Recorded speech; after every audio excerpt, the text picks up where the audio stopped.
살짝 징그럽게 생겼어요. 요새는 있잖아. 중학교, 고등학교에서 실험을 거의 안 하는 추세라고 들어가거나 가깝게. 저는 근데 고등학교 때 개구리 해부 실험을 해봤어요. 개구리 해부 실험을 해봤는데 교육 목적으로 한 거겠지 당연히. 교육적인 목적으로 이 양서류 동물의 내부 장기의 구조는 어떻게 깔려 있는가 뭐 이런 거를 한번 고등학생들한테 보여주고자 하는 목적으로 했겠지. 그렇겠지? 해부를 해봤는데 근데 이제 남자 고등학생들한테 그거를 할 기회를 줬다. 당연히 뭐 할까? 개구리 시체를 갖고 놀겠지. 던지고 이렇게까지는 안 했지만 꼭 보면은 해부 용도로만 안 하고 그 다음에 희한한 걸 자꾸 잘라보고 그런단 말이야. 뭘 잘라봤냐면 개구리 눈을 그래서 뽑아갔어. 뽑아가지고 그거를 그 시간대에 그 담당 선생님이 나눠줬던 해부용 칼이 있을 거 아니야. 해부용 칼로 한번 갈라봤어. 갈라보니까 안에 뭐가 있었냐면은 좀 찐득찐득한 젤리 같은 게 나오더라고. 투명한 젤리 같은 거.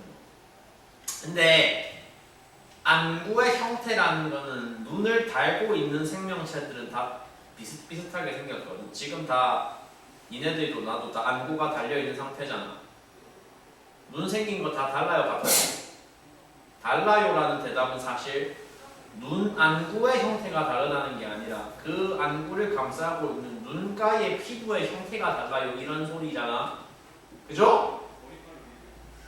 뭐 저 같은 경우처럼 쌍꺼풀이 지나고 그냥 큼지막하게 눈이 나와 있을 수도 있고 안 그런 경우도 있을 수 있고 사람마다 그거 생김새는 다 다른 거 맞는데 만약에 여기서 뽑아보면 안구를 뽑아서 서로 모양을 비교 대조해봤을 때는 니나 나나 다 똑같은 동그란 형태가 생긴단 말이야. 개구리도 놀랍게도 마찬가지더라. 야! 동그란 모양이라고. 동그란 모양. 동그란 모양을 잡아줄 수 있는 막이 있을 거야. 그 막의 이름을 생명과학에서는 공막이라고 그래. 일단 안 중요한 가장 쓰잘데기 없는 말 가장 좀 주변부에 해당하는 애들부터 지금 기능이 뭔지 역할이 뭔지 말씀을 드리고 있어. 개구리 눈 내부를 갈라봤더니 뭐가 나왔다고? 찐득찐득한 젤리 상태, 투명한 어떤 젤 상태의 물질이 나왔어. 사람 눈도 근데 마찬가지야. 사람 눈을 갈라봤다는 거 아니냐? 내가 갈라본 건 아니고 해부학자들이 해보셨겠죠. 그분들이 해보시고 자신들이 관찰한 결과를 쭉 가르쳐준 바에 따르면 내부를 채우고 있는 그 찐득찐득한 젤리를 뭐라고 한다? 유리체라고 부른다. 자, 그러면 눈을 비롯해서 눈 다음에 감각기관이라고 하는 건 기본적으로 5개가 상식선에서 떠오르실 거 아니야. 보는 거 다음에 뭐 있어? 뭐 있냐고! 뭐? 그러니까 보는 게 시각이잖아. 보는 거, 듣는 거, 냄새 맡는 거, 맛보는 거, 마지막으로 만지는 거 뭐 그런 거. 그렇지? 그렇겠지? 상식선에서 생각을 해보자. 감각기관 중에 그럼 눈이라고 하는 안구라고 하는 감각기관은 존재하는 목적이 뭐야? 기능이 뭐야 쟤는? 야 니네가 지금 이 공간에 이 세상에 있는 시각적인 정보들 지금 당신들 눈에 다 들어가고 있지. 위쪽에 천장에 있는 형광등이 빛을 쏴주고 그 방출된 빛이 나라는 사람을 때려서 내 몸에서 반사된 빛들이 덱들 안구에 지금 입력이 되고 있는 거일 거 아니야. 맞죠? 그죠? 그러니까 당신들 안구의 기능이라는 건 본질적으로 뭐 하기 위해서 존재하는 거야? 바깥에서 받아들인 시각 자극이 있어. 그 시각 자극을 모아서 누구에게 보고해주기 위해서 눈을 비롯한 모든 감각기관들이 존재하는 건데 어디에 보고해야 될까? 뇌.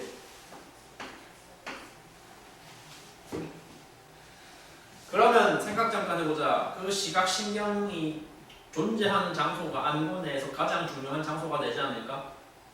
기능이 본질적인 목적이 뭐니까 신경을 통해서 보고하는 거잖아. 맞지? 그러니까 그 시각신경이 깔려있는 장소가 안구 내에서 매우 많이 중요한 장소가 되거든. 그 장소의 이름을 전문용어로 이 용어는 중요해 뭐라고 부른다? 망막이라고 부른다. 망막에 뭐 깔려있어서 중요하다고? 시각신경 깔려있어서 중요하다고? 위치를 잠깐 보시면 그러면 망막이라고 하는 그 중요한 장소는 안구의 뒤편에 있어요? 앞쪽에 있어요? 많이 뒤쪽에 있는 거 혹시 아시겠어요? 이게요 입체 그림이잖아요. 입체 그림을 옆에 옮겨서 그려보면 이런 상태입니다. 수정체라고 하는 게 있어. 수정체가 빛을 모아서 여기에 상을 맺어주는데 저 상이 맺히는 장소가 어디라고? 전문용어로 망막. 말 좀 해볼래 망막? 어씨 망막.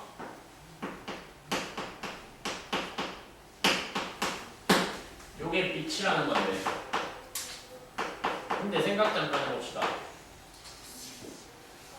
지금까지 지금 동그라미 치면서 설명서 읽고 있는 여러 가지 단어들은 니네가 살면서 들어본 적 있는 것들 없는 것들?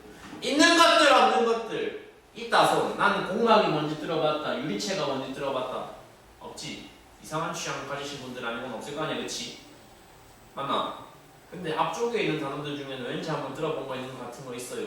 있다 없다. 망막을 들어봤다고? 망막을 뭐 들어봐? 망막을 들어봤어 진짜? 야 잠깐 생각해봐. 안구라는 건 눈이라는 건 기능이 뭐여야 된다고? 세상에 존재하는 바깥 세상의 시각 정보가 일로 들어와서 그거를 잘 모아서 뒤쪽에 맺어주는 건데, 예? 그러면 일단 어느 포인트가 발생을 해야 돼요? 제가 그려드린 이 그림에서도 보시면 바깥 세상의 빛이 내 눈에 제일 처음 들어오는 경계선이 존재하잖아. 그 경계선의 이름을 뭐라고 하냐면 각막이라고 부르는데, 각막. 가장 바깥쪽 껍데기 부분에 형성하고 있는 얇은 막이야. 저기를 통과해야 빛이, 세상의 빛이, 외부 세상의 정보가 내 눈에 들어오는 거란 말이야. 맞나? 안경 안 쓰시는 두 분 시력 얼마요? 뭐야? 시력? 저 렌즈 껴가지고. 어? 저 렌즈 껴가지고. 오, 넌 좋겠네. 넌 시력 알아? 알아? 시력이요? 마이너스 뭐라고? 저는 안경 안 껴왔잖아요. 시력이 좋은 편이니까 안경 꼈죠. 근데 사실 나도 어릴 땐 꼈어요. 나도 초, 중, 딩, 고딩 때는 다 꼈어. 성인 되고 나서 뭐 했다는 거야? 뭐 했다는 거야? 사실 그거는 수술을 했다는 거야. 근데 이제 참고로 그거에 무슨 수술이냐면 레이저로 각막 깎는 수술이거든. 레이저로 각막을 깎아. 그러니까 왜 깎아야 되냐면 이제 보통 나도 어릴 때 그랬을 거고 지금 안경 혹은 렌즈에 의존하시는 분들 다 마찬가지겠지만 어린애들이 안경을 껴야 되는 건 대부분 이유가 뭐 때문인데, 어릴 때 너무 뭐 많이 봐서요. 핸드폰이나 태블릿 같은 거 사실 많이 봤기 때문이거든. 유전적인 이유 사실 거의 없어. 현대인들은 다 그래. 다 마찬가지야. 어? 양심적으로 본인이 책 읽어서 그렇게 됐다 없지. 책 많이 읽어서 눈 안 좋아졌다 없지. 안 좋아졌으면 나는 내 어릴 때는 참고로 스마트폰이 활성화된 시대가 아니었으니까 나는 TV 많이 봐서 그런 거고, TV 많이 봐서 그런 거고, 니네는 스마트폰 많이 봐서 그런 거고. 아무튼 그렇게 너무 가까이에서 디스플레이를 바라보는 경험이 너무 많이 노출되다 보면은요, 각막이 조금 부실해져요. 그 부실해진 각막을 깎아서 정상화시키는 수술이 뭐라고? 라식 아니면 라섹이라고. 지금 렌즈 혹은 안경에 의존하고 계시다는 세 분 졸업하면 할 생각 있잖아. 받을 거잖아. 안 받을 거야? 난 계속 안경 끼고 살 거다. 없지? 그러니까 안경은 웬만하면 벗는 게 이제 그렇거든. 좋은 거거든. 네? 그러니까 니네가 나중에 나처럼 성인 돼가지고 수술을 받으려고 하면 안과를 찾아갈 거 아니야. 찾아가서 검사를 받습니다. 일단 당신 각막이 깎기에 적합한지 안 적합한지, 깎아도 되는 건지 안 되는 건지 검사를 한번 받아봐요. 불행하게도 각막이 타고난 두께 자체가 너무 얇아서 아예 깎으면 안 되는 사람들도 또 간혹 있대. 그런 사람들은 그래서 안타까우지만 계속 안경에 의존해야 되는 거고, 라식 자체를 못 받는 거고. 저는 두께가 충분하니까 깎았겠죠. 저는 라식이 아니고 라섹을 받았거든요. 그게 더 돈도 더 들고 더 안전하다고 해서. 근데 이제 깎을 때 검사하러 갔더니 이제 안과 의사 선생님이 검사해 보시고서 뭐라고 말씀하셨냐면, 각막이 워낙 두꺼워서 2번 깎아도 되겠어요. 그렇게 말씀하시더라고요. 각막이 두꺼워서. 그래서 만약에 이 눈으로 지금 산지 이미 10년이 넘었거든. 이미 안경 벗고 산지 10년 넘었는데 만약에 여기서 또 안 좋아졌다. 또 안 좋아졌다. 그럼 난 한 번 더 깎아도 돼. 쓸데없는 말인데 그냥 자랑 삼아서 해봤어. 각막 두꺼운 거 약간 제 개인적인 자랑이거든요. 그래서 그리고 나는 근데 왠지 깎는 것이 두렵다, 깎는 거 아플 것 같다, 조금 거부감 드시는 분들은 지금부터라도 드림렌즈 끼세요. 드림렌즈 뭔지는 알죠? 저 드리는 장에서 끼는 거지. 네. 근데 저 솔직히 껴본 적 없어가지고 잘 몰라요. 아무튼 그런 게 있다. 자, 그래서 각막의 기능 설명을 했어. 다음에 야, 이 단어는 뭔가 이제 되게 페이크처럼 보이잖아. 저거 빼고 지금 설명해야 될 단어가 몇 개냐?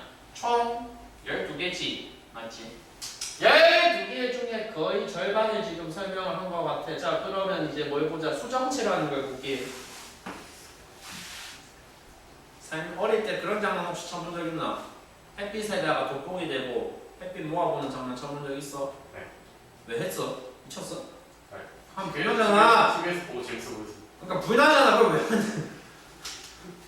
그런 저런 애들 때문에 불이 나고 화재가 나고 농담인데 아무튼 돋보기로 갖다가 햇빛을 모아서 검은색 종이를 태울 수 있다는 거 직접 안 해보더라도 봤더라도 어디 뭐 EBS 같은 영상에서라도 봤지. 그거 실제로 가능하거든.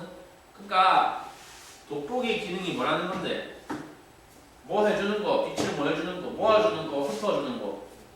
모아주는 게 걔 기능인 거고 햇빛이라는 게 생각보다 위력이 강해서 약해서 강하니까 그거 들고 뭐 하면은 오랫동안 돋보기에다가 대고 검은색 종이에다가 대고 치시면 그럼 실제로 뭐 할 수 있다는 거라고.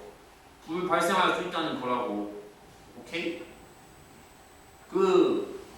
오늘 개소리 많이 한다 했잖아. 실제로 그럴 수밖에 없는 단어 구성인데 기안팔사라는 건 알지? 네. 그지? 작품 본 적은 없지? 네. 일단 작품은 솔직히 저커리니까 나도 안 보는데 아무튼 이름은 다 알잖아. 지금 사실상 연예인이니까. 그분 가끔 이제 방송 나와서 하시는 말씀 중에 안과의사들이 듣고 기겁한 게 있는데 자기가 평소에 눈 단련하기 위해서 하는 방법이 뭐가 있냐면 맨눈으로 태양 바라보는 게 있대요. 그거 보고 안과의사들이 그러면 눈 망가진다고 아주 기겁을 했거든요. 그리고 맞는 말이거든요. 그러니까 돋보기로 그거 모아서 검은색 종이 태울 수 있어. 그럼 반대로 돋보기로 뭐 하면 사람 눈에다가 햇빛 쏘면 어떻게 되겠어? 눈이 타진 않겠지만 망가지겠지 100%. 그렇게까지는 안 하지만 그냥 맨눈으로 태양을 보는 행동 자체가 되게 위험하단 말이에요. 왜 위험하게? 왜 위험하냐면 사람 눈에도 내추럴 본 돋보기가 있긴 있어서 그래. 내추럴 본 돋보기. 그거의 이름을 뭐라 그런다? 수정체라 그런다. 검은색 종이를 태우기 위해서 햇빛을 돋보기로 모으는 것 마냥 바깥 세상에서 날아오는 외부의 시각 정보들을 모아주기 위한 우리 몸에 달려있는 자연스러운 렌즈를 뭐라고 부릅니다? 세 글자로 수정체라고 부른다. 기능 뭔지 이해했지? 렌즈 역할이야 사실상 렌즈. 그러니까 굳이 바깥에 돋보기 안 갖다 대더라도 내추럴본 렌즈가 있으니까 햇빛 그대로 바라보면 분명히 안에서 뭐가 된다고? 빛이다 모아야지. 망막에 쏴버린다고. 망막에 햇빛이 그냥 다이렉트로 들어간다고 생각해봐. 역시 불에 타진 않겠지만 좋은 일은 안 일어난다고. 알았죠? 알았죠? 이해했죠? 수정체의 기능은 빛을 모아주는 거.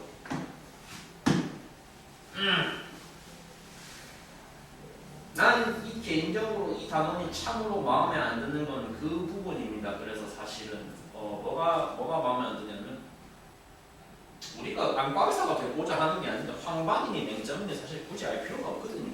없어요. 황반은 특히 진짜 알 필요 없는데 과 과정상에 설명이 되니까 일단 나도 설명을 안 할 수는 없고 근데 있잖아. 그럼에도 불구하고 개 재미없는 단원인데도 불구하고 뭔가 신경을 써서 설명할 포인트가 존재를 하긴 한단 말이야. 지금 저 동그라미 쳐놓은 저 두 개. 선모체 수정체는 분명히 출제된다. 모든 학교 모든 선생님들이 무조건 출제한다. 이 단원에서 사실 뽑아낼 수 있는 출제 아이템 자체가 되게 한정적이야. 저거 무조건 나온단 말이야. 그래서 야 잠깐만 잘 들어봐. 그러면 지금 하는 말 수정체가 기능이 뭐래야 되겠어? 일종의 돋보기 뭐 영어로 표현하면 일종의 내 앞에 손가락 잠깐 들어서 그거를 내 하고 겹쳐봐봐. 내 몸하고 겹쳐서 봐봐. 그러면 봤어. 그러니까 이제 나를 배경에 놓고서 니네가 손가락에 초점을 맞춰봐봐. 자연스럽게 배경에 서 있는 인간이 어떻게 되고 있어? 야! 내가 손가락을 보고 있을 때 배경에 있는 파란색 셔츠 입은 인간이 여전히 선명하게 잘 보인다 하시는 분 없죠? 그거 지금 눈에 문제 있는 거거든요. 사람 눈이라는 건 당장 이 작은 예시만 가지고도 니네가 뭘 공감할 수 있어? 렌즈 역할을 진짜 해야 되는구나. 공감할 수 있어. 그치? 흐릿해졌잖아. 반대로 멀리 있는 사람을 볼 때는 손가락이 흐릿해지고 있을 거란 말이야. 그 차가 자연스럽게 내추럴본 렌즈의 기능을 이해를 지금 할 수 있는 예시잖아 이게. 그치? 그건 됐다고. 그건 좋은데 생각 잠깐 해봐. 어떻게 조절할까요 그럼? 어떻게 조절을 하는 걸까요 도대체? 원리가 뭘까? 수정체가 내추럴본 렌즈라고 했는데 아까 저기 돋보기, 검은색 종이를 태울 수 있는 그런 허접한 문방구 아이템 그 정도하고 이 눈에 있는 수정체하고 비교할 바가 아니라는 거야. 걔는 조절이 안 돼. 돋보기 렌즈는 조절 안 돼. 플라스틱 돋보기 렌즈는 그냥 그대로 영원히 그대로 사는 거야. 근데 얘는 지금 니네가 경험했다시피 뭐가 가능하다고? 실시간 조절이 가능해. 실시간 조절이 가능해. 약간 그래서 새는 말이긴 한데 니네 혹시 나중에 의대 이런 계열로 진학할 예정이시다면 보통 이제 돈 제일 많이 버는 과라고 알려지는 게 성형외과 피부과잖아. 근데 걔네는 욕도 사실 많이 먹거든요. 이게 무슨 의사냐 하면서. 근데 그럼에도 불구하고 항상 모두의 각광을 받으면서도 그렇게 생각보다 몸이 안 힘든 대표적인 과가 뭐가 있냐? 안과라는 게 있어요. 안과라는 게. 왜 그렇게 다루는 대상이 너무 많기 때문에. 너무 섬세하고 정교하기 때문에. 왜 정교하고 왜 섬세한지를 지금 예시를 가지고 한번 설명을 해보겠습니다. 수정체는 조절이 돼야 돼요. 그러니까 뭐 볼 때랑 뭐 볼 때, 멀리 있는 사물을 볼 때랑 가까이 있는 사물을 볼 때 수정체가 자연스럽게 내가 명령을 안 내리더라도 지 알아서 조절이 되는 대단히 신기한 현상이 나온단 말이에요. 근데 멀리 있는 걸 볼 때는 수정체가 뭐가 되어야 하냐면 이완이 되어야 하고, 가까이 적어도 어차피 뒤에 나와. 가까이 있는 걸 볼 때는 수정체가 이완 반대면 뭐가 돼야 돼? 돼야 돼. 그거를 근데 조절을 수정체가 지 알아서 한다는 아니고 솔직히 그 옆에서 누가 어시스트를 해주냐면 선모체라고 하는 굉장히 미세하게 펼쳐진 근육들이 있어. 수정체의 위아래에 잘 보시면 이렇게 달려있는 가다. 저 소근육을 선모체라고 부르거든. 잘 들어봐요. 암기티비아 한 가지.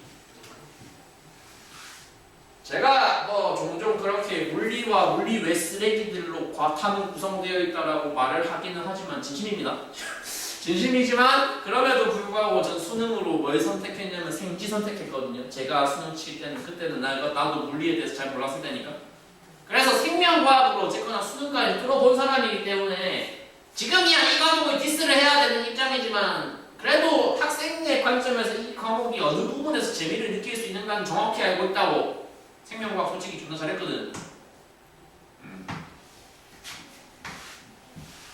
마음에 안 들 수도 있어. 근데 암기팁이 어쨌거나 있긴 있어야 돼. 필요하다고. 선모체가 수정체가 뭐가 돼 있대? 아씨 근데 잠깐만.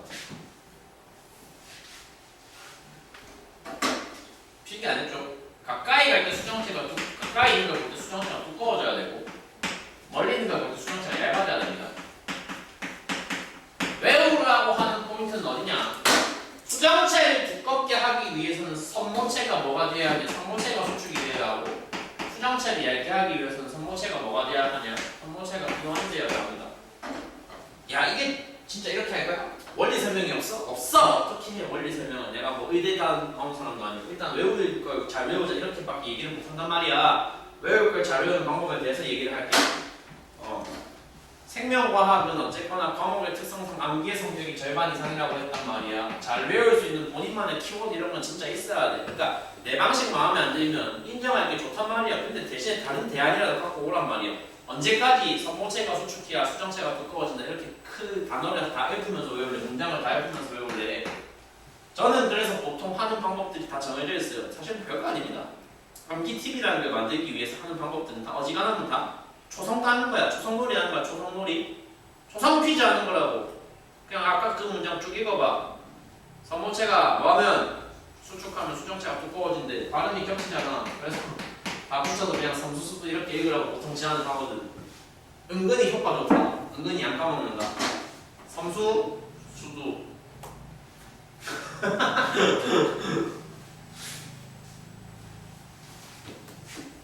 있잖아.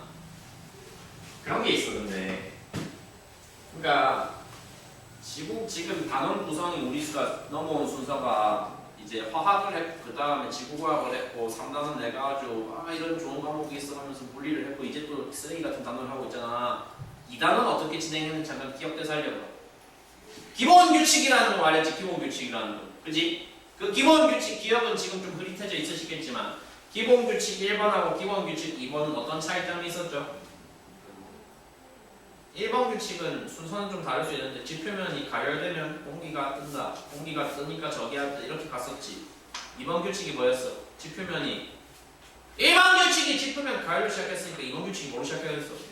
냉각이, 비냉각이, 공기가감이, 공기압이다 이렇게 갔었단 말이야. 생명과학, 지구과학, 과학 특성상 그렇게 가는 거예요. 어떻게 하라고? 기준 하나가 있으면 그렇지 다른 기준은 그냥 단순히 다 그거 뭐 하면 된다. 다 반대로 뒤집으면 된다. 똑같은 소리야. 선모체가 수축되면 수정체가 두꺼워진다고 했잖아. 그러면 뭔데? 그럼 그 다음은 선모체가 뭐가 되면 선모체가 이완되면 수정체는 얇아지겠어 두꺼워지겠어? 얇아지겠지. 그러니까 기준 하나를 세우면 나머지는 다 오퍼짓으로 반대로 뒤집으면 되거든. 둘 중 하나 외우면 된다는 소리를 하고 있는 거야. 그러니까 섬수수도만 외우면 된다는 소리를 하고 있는 건데 난 아무리 들어도 섬수수도 너무 하기 싫어. 그게 뭐야 저게 단어가 말이 안 맞잖아 이 새끼야 라고 나한테 따질 수도 있잖아. 취향 존중할게. 뭐 대안 마련은 스스로 하시긴 해야 되지만 그래서 뭐 이것도 굳이 만들어 보자면 그냥 시읒 이응 저렇게 외우시든가 둘 중에 더 취향 맞는 걸로 외우세요. 시읒 이응이 좋아요 섬수수도가 좋아요 라고 물어보면 내게 생각엔 섬수수도가 좋아요. 이걸 보고 사이사이라고 이제 누가 그 섬 어쩌고 시작을 하는데 섬으로 시작하는 게 이상한 새끼 아니야. 맞지? 야! 필기에 섬수수도까지 최소한 필기해. 했어? 이거 봐. 뭔데 이게? 선모체가 뭐하면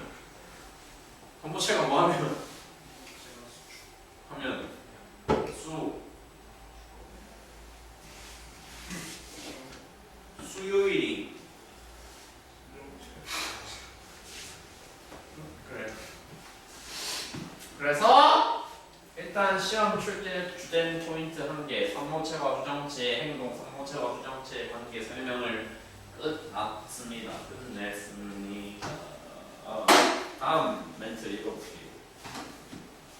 공막은 모양 잡아주는 막이 됐다. 망막은 좀 많이 중요하됐다. 시각신경 모여 있으니까 맞지?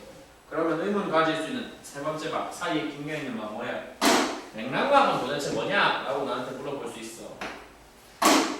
맥락막의 기능은 이런 거야. 아씨 분위기였다. 이 안구가 받아들이고 싶은 정보는 무슨 정보만 받아들이고 싶은 거냐? 안구에 직접 닿고 있는 범위의 빛만 쟤는 접수하고 싶은 거잖아, 그렇지? 그러면 지금 우리가 이 공간에서 보고 계신 여러 가지 사물들은 전부 다 어떤 빛에 의존해서 당신들 눈에 우리 그리고 나의 눈에 들어오고 있는 거야? 형광등 불빛에 의존해서 들어오고 있는 거일 거 아니에요? 그럼 이렇게 생각해봐. 내 눈 안에, 내 안구 안에, 내 눈가리 안에 이 형광등 불빛 말고 별도의 다른 광원이 존재하면 될까 안 될까? 얘가 만약에 빛이 바깥 형광등 불빛 말고 이 안쪽에 다른 밝은 빛이 하나가 더 들어있잖아요. 눈이 일단 파괴가 될 것 같긴 한데 파괴되는 것 이전에 일단은 얘가 바로 뭐 할 거야? 방해를 존나 할 거란 말이야. 그러면 내가 이 광원의 존재가 있다고 가정을 했을 때 그때 내 눈에 비치는 빛이 바깥 형광등의 불빛인지 이 광원의 불빛인지를 분간을 못하겠지. 뭔 소리를 하고 있는 거냐면 무슨 소리를 하고 있는 거냐면 바깥 세상의 정보만 바깥 세상의 빛만 제대로 똑바로 인식을 하고 싶으면 안쪽에는 뭐가 있으면 안 된다. 다른 빛이 있으면 된다 안 된다. 뭔 소리냐? 안쪽은 역설적으로 보고 싶은 빛만 제대로 받아들이기 위해서는 역설적으로 안구 내부는 어두워야 돼. 안구 내부가 어두우려면 뭐가 있어야 되냐? 맥락막에서 검은색 색소를 보유하고서 안쪽을 확 어둡게 유지를 시켜줘야 된다는 소리야. 기능 이해되지? 납득됐을 것 같아. 아, 맥락막은 검은색 색소가 있어서 눈가리 안쪽을 어둡게 만들어줘야 된다고, 밝게 만들어줘야 된다고. 밝으면 큰일 난다고! 아, 눈 아파. 난 갑자기 눈이 왜 아프지는데? 뭔가 알러지 있는 거 먹어서 그런가? 피곤하다는 뜻인데.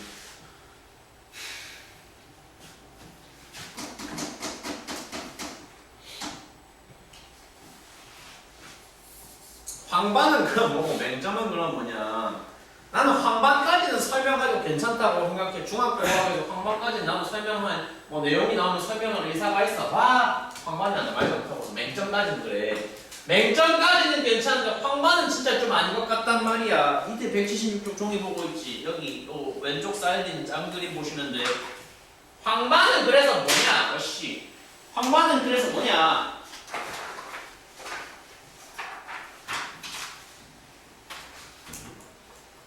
그 그림 잘 보시면 무슨 점이야? 움푹 패인 점이야. 어디 쪽에서? 여기 이제 앞쪽에 수정체에서 쏘아준 상이 맺혀야 되잖아. 망막에 상이 맺혀야 돼. 빛이 맺혀야 되는데 빛이 그냥 평평한 망막의 일반적인 다른 면에 맺힐 수도 있겠지만 어디에 맺힐 수도 있다는 거야? 움푹 패인 저 장소에 맺힐 수도 있겠다는 건데 그 움푹 패인 장소의 이름을 황반이다라고 부른다는 소린데 상식적으로 생각을 해봐. 평평한 데 맺힌 거랑 움푹 패인 데 맺힌 거 둘 중에 어떤 빛이 더 선명하게 보일까? 사람 눈에. 사람 눈에 더 선명하게 보일 것은 그냥 망막에 맺힌 것도 물론 안 보인다는 거 아니야. 그냥 망막에 맺혀도 뭐 흐릿하다는 거 아니야. 그냥 망막에 맺혀도 잘 보여. 근데 유난히 선명하게 보이려면 어디에 맺히면 더 잘 보일 것 같다고? 팍 페인트에 들어가면은 더 선명하게 보일 거란 말이야. 마치 니네가 연예인을 봤을 때 뭐 한 일반 남자 100명 섞여 있는 가운데 차은우가 그 안에 끼어 있어. 그 사람이 어떻게 보이겠어? 되게 선명하게 보이겠지. 그래. 어제 반에서 물어보니까 그러면 비율을 한 남자 연예인 한 명 들었으면 여자 연예인도 한 명 들어야 되는데 좋아하는 여자 연예인 누구냐 물어보니까 대답들을 안 하더라고요. 좀 희한한 사람을 좋아하나 봐요. 그래서 그냥 이제 내 기준으로 말하자면 고윤정 같은 이런 분들이 만약에 일반인 여자 100명과 섞여 있어 어떻게 보일까? 그 한 사람 얼굴이 아주 밝게 보이겠지. 똑같은 거지. 황반에 보인다. 그건 아닌데 아무튼 그런 느낌으로 보이려면 황반에 맺히면 된다. 오케이? 그림 자세히 보시면 뒤쪽으로 빠져있는 이 통로가 뭔데? 뭔 신경인데? 뭔 신경인데 시각신경 아니야. 신경이라고만 적을게. 이 신경 바로 앞쪽에 모여있는 일정 포인트들을 거기서 맹점이라고 표현을 해주고 있어. 맹점이라고 소개를 하고 있어. 상식, 막간 토막, 약간 토막 테스트, 상식 테스트. 눈 안 보이는 사람을 장인 말고 뭐라 불러? 장인이란다. 장님 말고 맹인이라 부르지 그래. 그 말이야. 그러니까 여기에 맺힌 빛은 보인다 안 보인다? 안 보인다는 얘기야. 역설적으로 시각신경 바로 앞쪽에 있는 시각신경의 통로 부분에 딱 덮고 있는 저 점에 놓이면 오히려 시각신경을 바로 건드렸기 때문에 잘 보여야 될 것 같은데 아니라는 소리야. 오히려 시각신경 앞쪽은 일종의 굳은 쌀 느낌으로 박혀있어. 이게 굳은 쌀에 맺히게 된 빛은 오히려 맹점에 맺히면 보인다 안 보인다? 안 보인다는 말씀을 드리고 있는 겁니다. 그림이 이런 게 나와서 자꾸 제가 자극적이고 잔인한 얘기들 하는 게 아니고 진짜로 저는 근데 평소에 취미 중에 하나가 그거거든요. 유튜브를 자꾸 찾아보는 영상들 중에 그런 것도 찾아봐요. 와일드 애니멀 이팅 이런 걸 찾아봐요. 지금 내가 말한 영어는 뜻이 뭐예요? 야생동물 뭐 하는 거? 야생동물 먹방하는 거. 먹방이라고 말하면 안 되긴 하는데 야생동물이 사바나 초원에 돌아다니는 사자가 뭘 먹어야 된다. 걔네가 뭘 먹을까? 풀을 먹을까? 동물을 먹겠지. 뭐 해서 먹겠어? 사냥해서 먹겠지.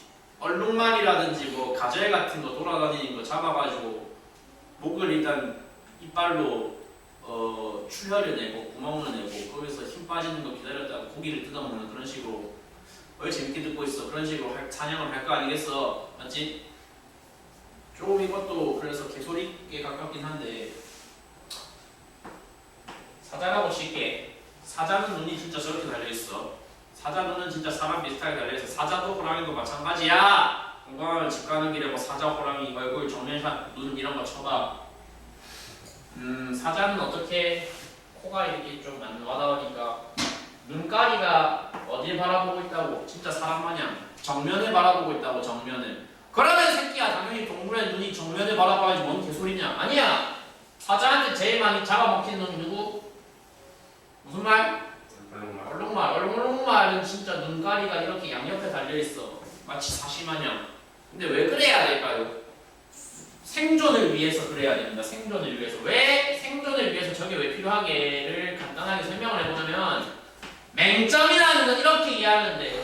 그럼 이거를 단면으로 볼게요. 사람을 비롯해서 사자와 사람은 다 사람 눈이 다 이렇게 정면을 보고 있잖아. 정면을 본다는 건 뭔 소리냐면 자연스럽게 우리의 시야각이 180도를 커버 못한다는 거야. 내가 한 장면에 담을 수 있는 내 정면의 장면의 범위가 대략 몇 도쯤으로 제한이 되냐? 약 130에서 140도 사이 범위로 보통 제한이 걸린단 말이야. 사람이나 사자나 그렇다고. 난 동시에 180도 다 볼 수 있는데 그거 거짓말이거나 본인 눈 지금 이상한 거야. 오케이? 보이면 안 돼 원래. 생각해봐. 사자는 요 정도 각으로 충분해. 근데 얼룩말은 뭐 해야 돼? 초원에서는 사자를 잡아먹을 놈이 있어. 얼룩말을 잡아먹을 놈이 있어. 당장 얘가 얘 잡아먹는단 말이야, 그렇지? 그럼 얘가 또 생존을 하기 위해서 얘는 뭐 해야 돼? 시야각을 우리가 보기에는 대단히 부자연스러울 정도로 굉장히 뭐 해야 돼? 넓은 범위를 커버할 수 있어야지. 저런다고 무조건 살아난다는 건 아니야. 저래야지 생존 확률이 조금이라도 뭐 한다고 올라간다고. 이래. 그럼 맹점이라는 건 뭐냐? 맹점이라는 건 어디를 벗어나서 들어오는 빛들.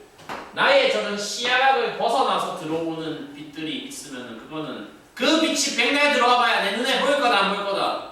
보이지 않는다. 시야각을 벗어난 빛은 어디에 맺힐 것이기 때문에 맹점에 맺힐 것이기 때문에. 알았지?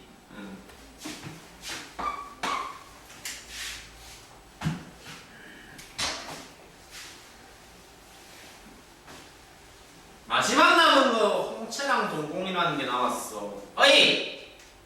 애니메이션 추리 애니메이션 같은 거 본 적 있는 사람? 코난이요.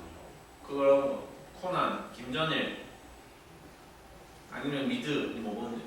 전 코난을 굉장히 사랑하기 때문에. 지금도 보고 있어? 아 이번에 극장판 신일에 나와서 그거 보려고. 뭐 그런 TMI까지 원하지 않아. 근데 단편은 잘. 그거 거의 지금 시리즈 거의 지금 좀비 느낌. 아무튼 뭐 그런 있잖아. 추리 애니메이션, 추리 미드, 추리 드라마. 나오면은 거의 애초에 그거는 장르 자체가 그럴 수밖에 없잖아. 누가 뭐 해야 돼? 누군가 죽어야 돼. 누가 죽었어. 죽은 다음에 시체가 내버려져 있어. 뭐 와야 돼? 경찰 와야 돼. 경찰 와가지고 뭐 하는데? 저기 뭐 노란색 선 문에 붙이고 여기 누워있는 자리에 저기 뭐냐 흰색 테이프 바르고 그 다음에 사진 찍고. 그건 근데 사실 다 시신 수습하고 나서 해야 되는 행동이고 제일 먼저 해야 되는 거야. 누워있는 사람이 진짜 죽었는지 아닌지 확인을 해야 될 거 아니야. 확인을 하는 가장 직관적인 방법이 뭐게? 목에 담아서. 그것도 있고 그래 아니까 드라마라는 얘기를 굳이 했잖아요. 드라마에서 목격한 걸 뭐 말을 해봐 뭐 하는데 그 경찰관들이 와가지고 사람 눈 뒤껴서 랜턴 쏘잖아. 그 장면 본 적 없어? 맛있어요. 아니 그러니까 랜턴 쏘는 장면 난 본 적이 없다. 좀 보고 살아라 그런 거 좀 뭐 교육적인 목적으로 왜 쏘는 거냐면 뭘 알고 싶은 거냐. 지금 누워있는 저 인간이 아예 진짜로 완전히 사망했는지를 확인하고 싶으면 과학적으로 검증된 가장 정확한 방법은 동공반사 여부를 확인을 하는 거야. 동공반사 여부를. 아까 저기 기안 84 얘기했는데 이제 이런 겁니다. 동공반사라는 건 동공이 어떻게 되는 경우와 확장이 되는 경우와 동공이 무엇이 되는 경우를 수축이 되는 경우를 생각 좀 해봐봐. 생각을 해봐봐. 사람 눈이라는 건 다시 한번 말하는데 대단히 정교하고 대단히 섬세한 그런 도구인 거야. 알았어? 그러니까 아까 기안 84가 했다는 그 이상한 행동에 안과 의사들이 겁을 먹는 이유가 뭐라고? 저러면 눈 보호가 되거든 안 되거든? 안 되거든. 정상인데 맨눈으로 햇빛을 바라본다는 비정상적인 행동을 하지 않는 정상 범주에 속하는 사람의 행동에서는 일단 기본적으로 사람은 스스로를 뭐 하려고 합니다.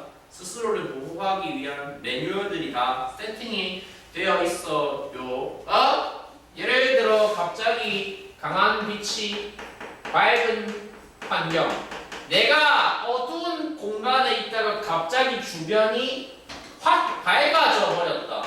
라는 변화가 발생을 했다면 본능적으로 내 눈은 내 안구와 내 망막을 보호하기 위해서 빛이 들어오는 통로에 해당하는 동공의 사이즈를 갑자기 확 뭐 해버리려고 한다. 자연스러운 안구의 보호를 위해서 동공을 확 수축시키려고 한다. 역시 니네가 굳이 직접 명령을 내리지 않아도 바로 와닿는 예시가 뭐게?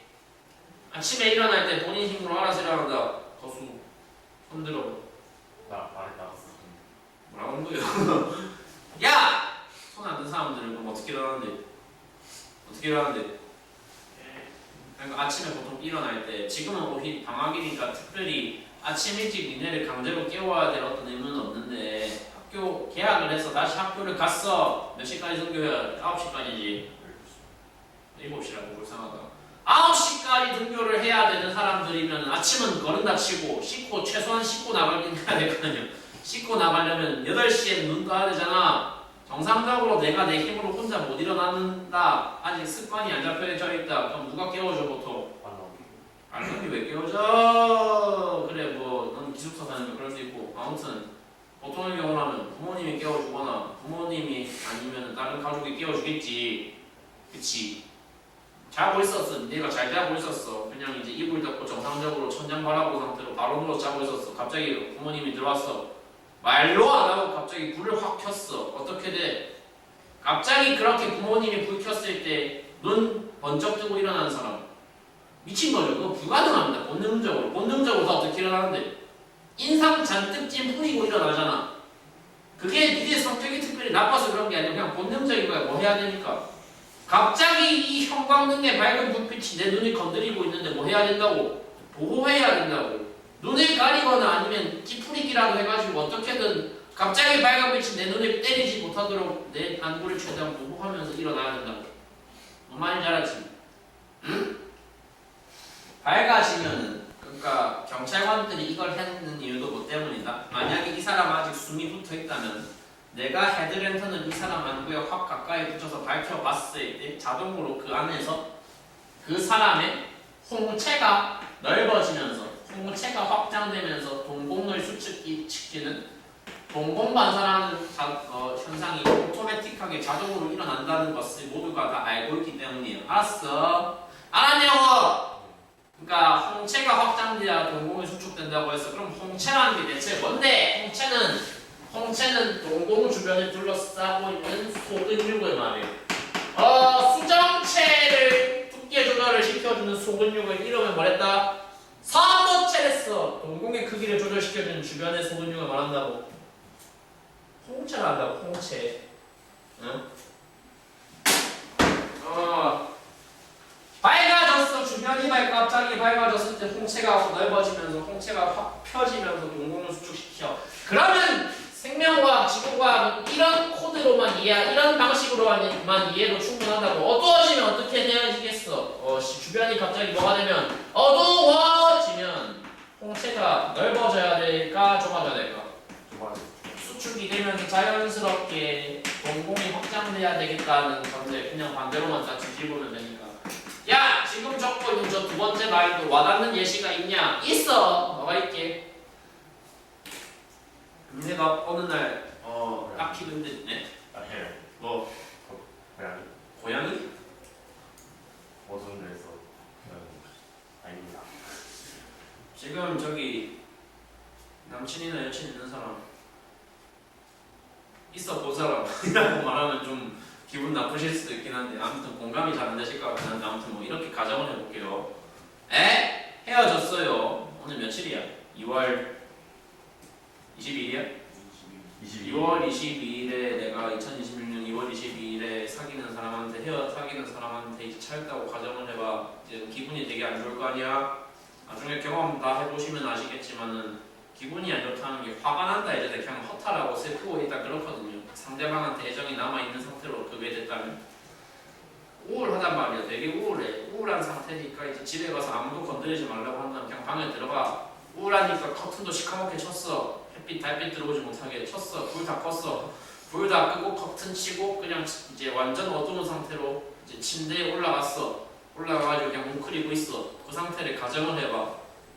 그런 상태에서 시커먼 컴컴한 어두컴컴한 방만을 니네가 눈을 뜨고 바라보게 되는 주변 사물이 보일까 안 보일까? 야! 완전 밤에 밤 11시 12시에 내가 방 안에 불도 다 끄고 커튼은 암막으로 쳐버렸다고 아예 빛을 아예 못 들어오게 하려고 그런 완전 시커먼 어두컴컴한 상태에서 내 눈이 공간을 바라보면 주변 사물이 보일까 안 보일까? 처음에는 안 보여요. 근데 시간 지나면 점차 뭐 하기 시작해요? 보이기 시작해요. 그걸 유식한 용어로 뭐라 그러냐면 암수능이라고 해요. 암수능. 사람은 기본적으로 적응의 동물이다. 뭐에도 적응을 하기 마련이다. 어둠에도 적응을 하기 마련이다. 그러니까 불을 끄고 암막 커튼을 쳤다고 해서 빛이 없는 상태다라는 건 어디까지나 누구의 생각이야? 사람의 생각이고 실제로는 그 허공에도 빛이 있긴 있어. 약하지만 있다고. 그 미세한 빛을 누가 감지할 수 있다고 시간 지나면 암수능을 맞춰서 동공을 넓힌 대로 넓힌 누구는 동공을 넓힌 대로 넓힌 사람의 안구는 그 미세한 빛마저도 감지할 수 있어. 그래서 침대에 올라가가지고 그냥 멍 때리고 있어도 시간 지나면 안 보이던 주변의 사물이 보이게 된다는 원리야. 이해됐지? 그거 굳이 사람이 의식적으로 명령을 안 하더라도 오토매틱하게 일어나는 이 정도로 섬세하고 이 정도로 정교한 작동을 일으키는 게 바로 뭐다? 인간의 안구다. 인간의 아이다. 이렇게 설명을 하면은 일단 12개의 단어, 안구의 세부 부위에 대한 12개의 단어들의 기능과 관계에 대한 정리는 전부 마치게 된 겁니다. 이해했죠? 했죠? 이해했죠? 했고요. 넘겨볼게요. 176쪽에서 이미 홍채의 확장 축소, 수정체의 이완과 수정체가 두꺼워지고 얇아지는 과정들 다 말씀을 이미 다 드려놨어요. 굳이 177쪽에서 더 볼 거 있다 없다? 없어요. 넘겨봐요. 178쪽 확인 체크, 학습 내용 체크 넣어봐. 채워봐. 시작.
다 채웠어요. 안 채운 사람? 같이 채울 필요는 없을 것 같고.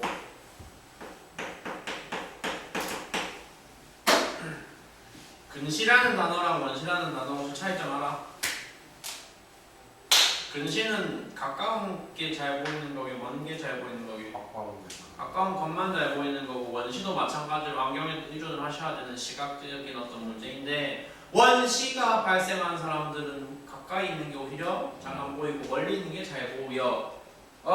있잖아. 할머니 할아버지들 보통 이제 쓰는 안경이랑 니네가 쓰는 안경이 그래서 다르단 말이야. 노인들은 기본적으로 원시 상태야, 근시 상태야? 알아 몰라?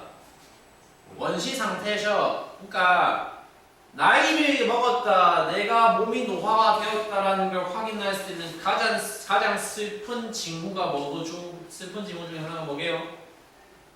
흰머리가 늘어나. 이거 말고 부모님 사용하시는 핸드폰 옆에서 잠깐 봐주시면 뭐 카톡이나 문자 폰트 본 적 있나? 크기 크지? 니들이 보는 것보다 되게 크지 않냐? 안 크더라. 그럼 아직 많은 건강하신 거고. 그러니까 엄마 아빠까지는 나이대가 니네가 아직 부모님 나이대가 40대니까 아직 안 그럴 수 있는데 뭐 할머니 할아버지들은 확실히 그럴 거거든요. 폰트 개 커요. 왜 크게요? 안 보여서 그래요. 가까우면. 그래서 나이 들었다의 가장 명확한 뚜렷한 징후 중에 하나가 뭐야? 일단 폰트 크기 키우고 큰 거 하나. 또 뭐 있어? 가까이 있는 거 볼 때, 신문이나 책 볼 때 갑자기 안경 벗어. 왜 벗어? 그래야 보이거든. 그러니까 오히려 가까이 있는 거 볼 때 안경을 올리고 봐야 되는 그런 징후들이 전형적인 뭐의 현상? 원시의 현상. 그러면 가까이 있는 게 잘 보이는 건 뭐의 형상? 있잖아. 그러니까 이건 주로 어린애들이 걸린다고 아니면 늙은 사람들이 걸린다고? 어린. 영한 사람들이, 젊은 사람들이, 어린 사람들이 걸리고, 여기는 늙은 사람들이 사람의 몸이 노화하게 되면 자연스럽게 모두 얇아지거든. 수정체가 자연스럽게 얇아지거든. 수정체가 얇아지다 보니까 원래 하던 기능이 좀 떨어진단 말이야. 그래서 빛을 충분히 휘게 하지 못하기 때문에 가까이 있는 게 제대로 안 보이는 현상이 원시라고 이해를 하시면 돼. 가만히 잤어. 근시는 그럼 왜 걸리는 거냐? 유전의 문제냐?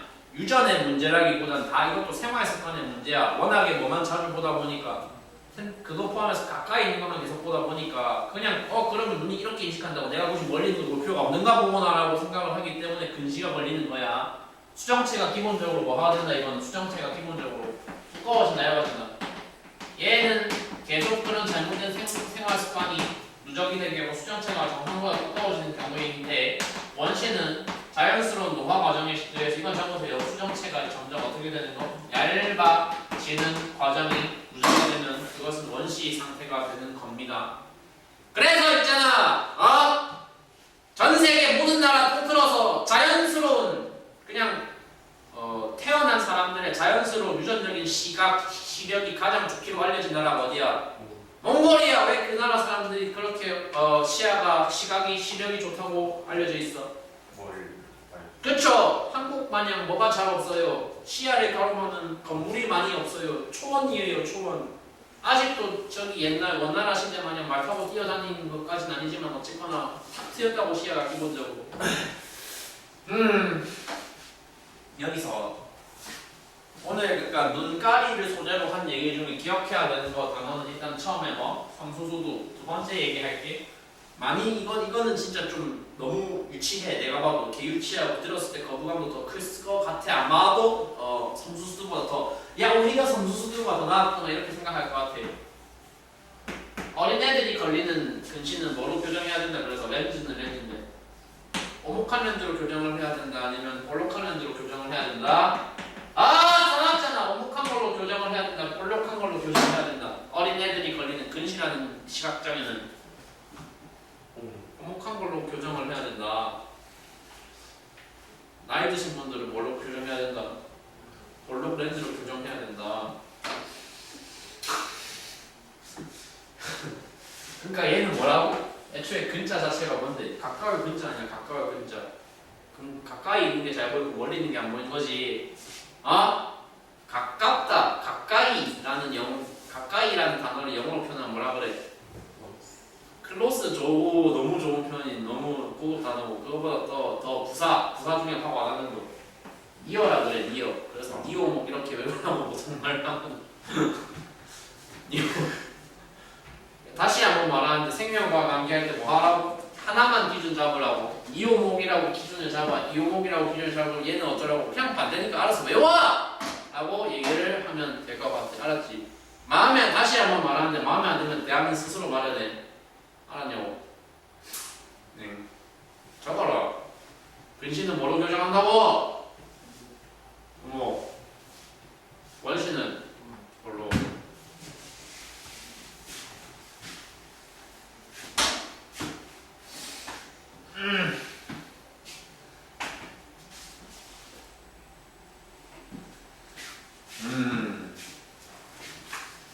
단원의 성격이 이렇구나라는 체감을 해주시면 됩니다. 그리고 나를 동정하면 됩니다. 쟤는 일이라지만 전화이 이런 걸 생각을 해야 되는구나. 야, 아직 쉬는 시간이 가니까 좀 시간이 되니까 좀만 더 하고 쉬는 시간 드릴게. 179쪽 가봐. 제가 물리 강의할 때는 쉬는 시간 한 번밖에 안 주잖아요. 길게 한 번, 15분 한 번. 생명과학 안 그래도 될 것 같아. 일단 그냥 해보니까 길게 한 번 쉬는 걸 더 좋아하시는 것 같으니까 더 만족스럽게 쉬시는 것 같으니까 오늘 일단 좀 더 길게 진행해볼게요. 야! 두 번째 기관 해볼게. 179쪽 펴고 있지?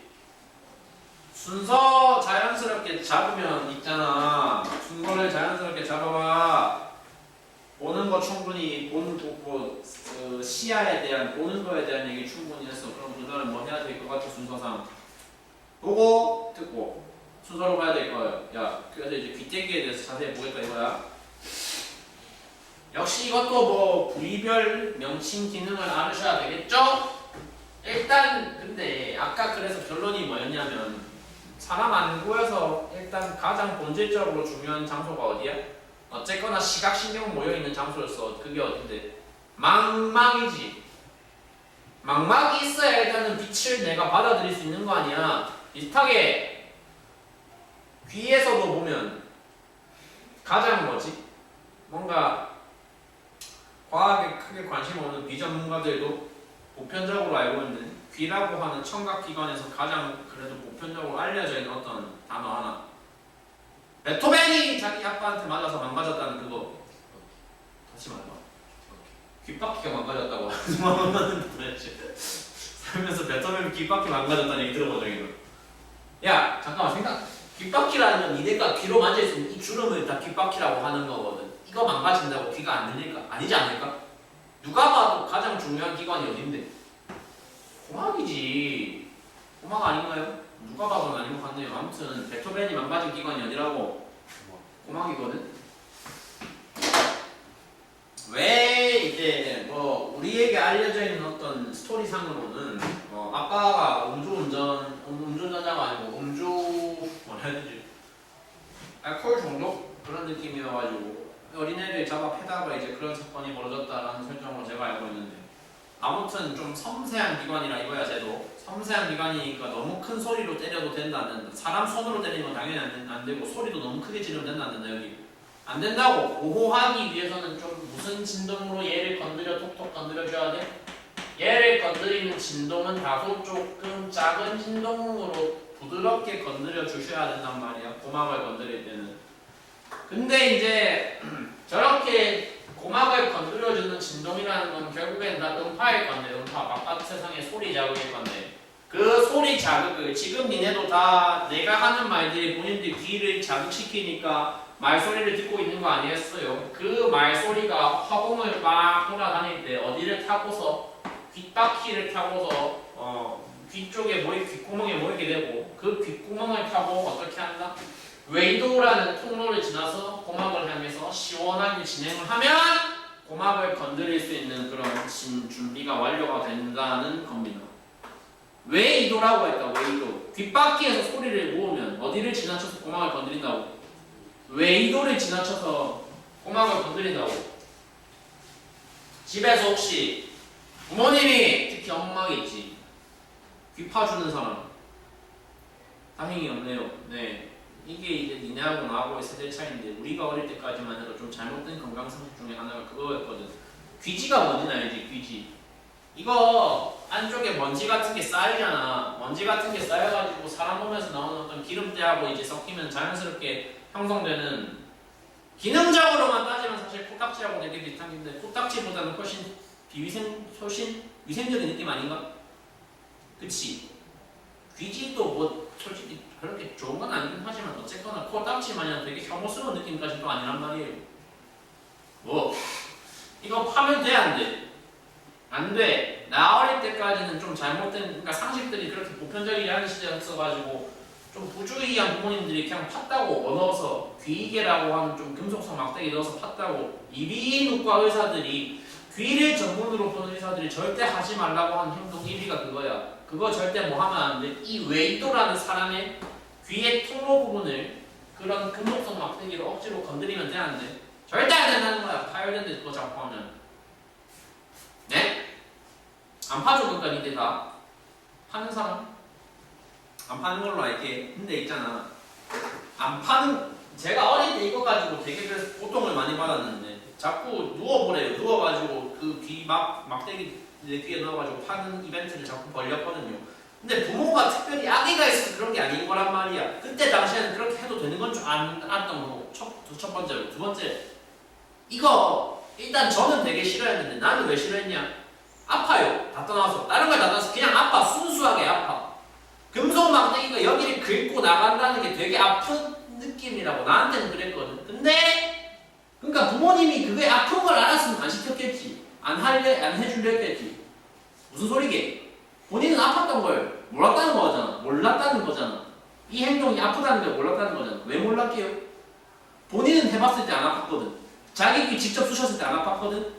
그게 뭔 소리냐면 사람마다 개인차가 있어. 무슨 개인차가 있냐면, 쑤셨을 때 아픈 사람과 쑤셨을 때 안 아픈 사람의 가장 큰 차이는 뭐에 의해서 결정이 되냐면 그렇게 귀에 쌓인 찌꺼기 뭐라 그래 전문용어로 귀지라 그래 귀지 몇 번 늘려보고 있어 귀지라 그래 근데 이제 귀지 자기 귀지 본 사람 있어? 그러니까 니네가 안 판댔잖아 진짜 이거 억지로 끄집어내지 않으면 이거 시간 지나면 알아서 떨어지거든 알아서 안에서 가끔 나와요 귀에서 뭐 부스럭거리는 소리 나가지고 보니까 뭐 떨어지는 경험 있어 없어? 전 제법 있는데 아무튼 그때 자연스럽게 뽑아져 나오는 귀지 보면은요 본인의 신체 타입이 건성이냐 마른 타입이냐 아니면은 기름이 좀 적당히 분비가 된 지성이냐 건성이냐 지성이냐 타입에 따라서 그 귀지도 되게 편차가 크게 나. 전 엄청난 건성이야. 난 되게 건성이야. 엄청 말랐다고. 내 몸 자체에도 개기름이라고 하는 게 거의 모든 부위에서 일단 그러니까 전 개기름이 거의 안 나오거든요. 기름이 거의 없어요. 몸 전체에. 그래서 어디에서도 귀지도 되게 마른 상태로 나온단 말이에요. 그렇게 건조한 귀 안쪽이 그렇게 건조한 사람이니까 나는 수시는 뭐하다고 개 아팠다고. 근데 우리 부모님은 좀 달랐다고 신체 타입이 나하고 좀 달라서 지성 피부 지성의 귀지를 가졌기 때문에 안쪽이 그래도 기름하고 어느 정도 적당히 보호가 되고 있으면 금속 막대기를 쑤셨을 때 그렇게 아프다 안 아프다? 그렇게 아프지 않았다는 거지. 그러니까 본인에게는 그게 시원한 경험이었으니까 나한테 해주려고 했던 거고 아닌데 나는 존나 아픈데 하니까 못 받겠다 이렇게 계속 대립됐던 거란 말이야. 본인이 그러니까 개기름이 많은 타입인지 아닌지 정도는 아시죠?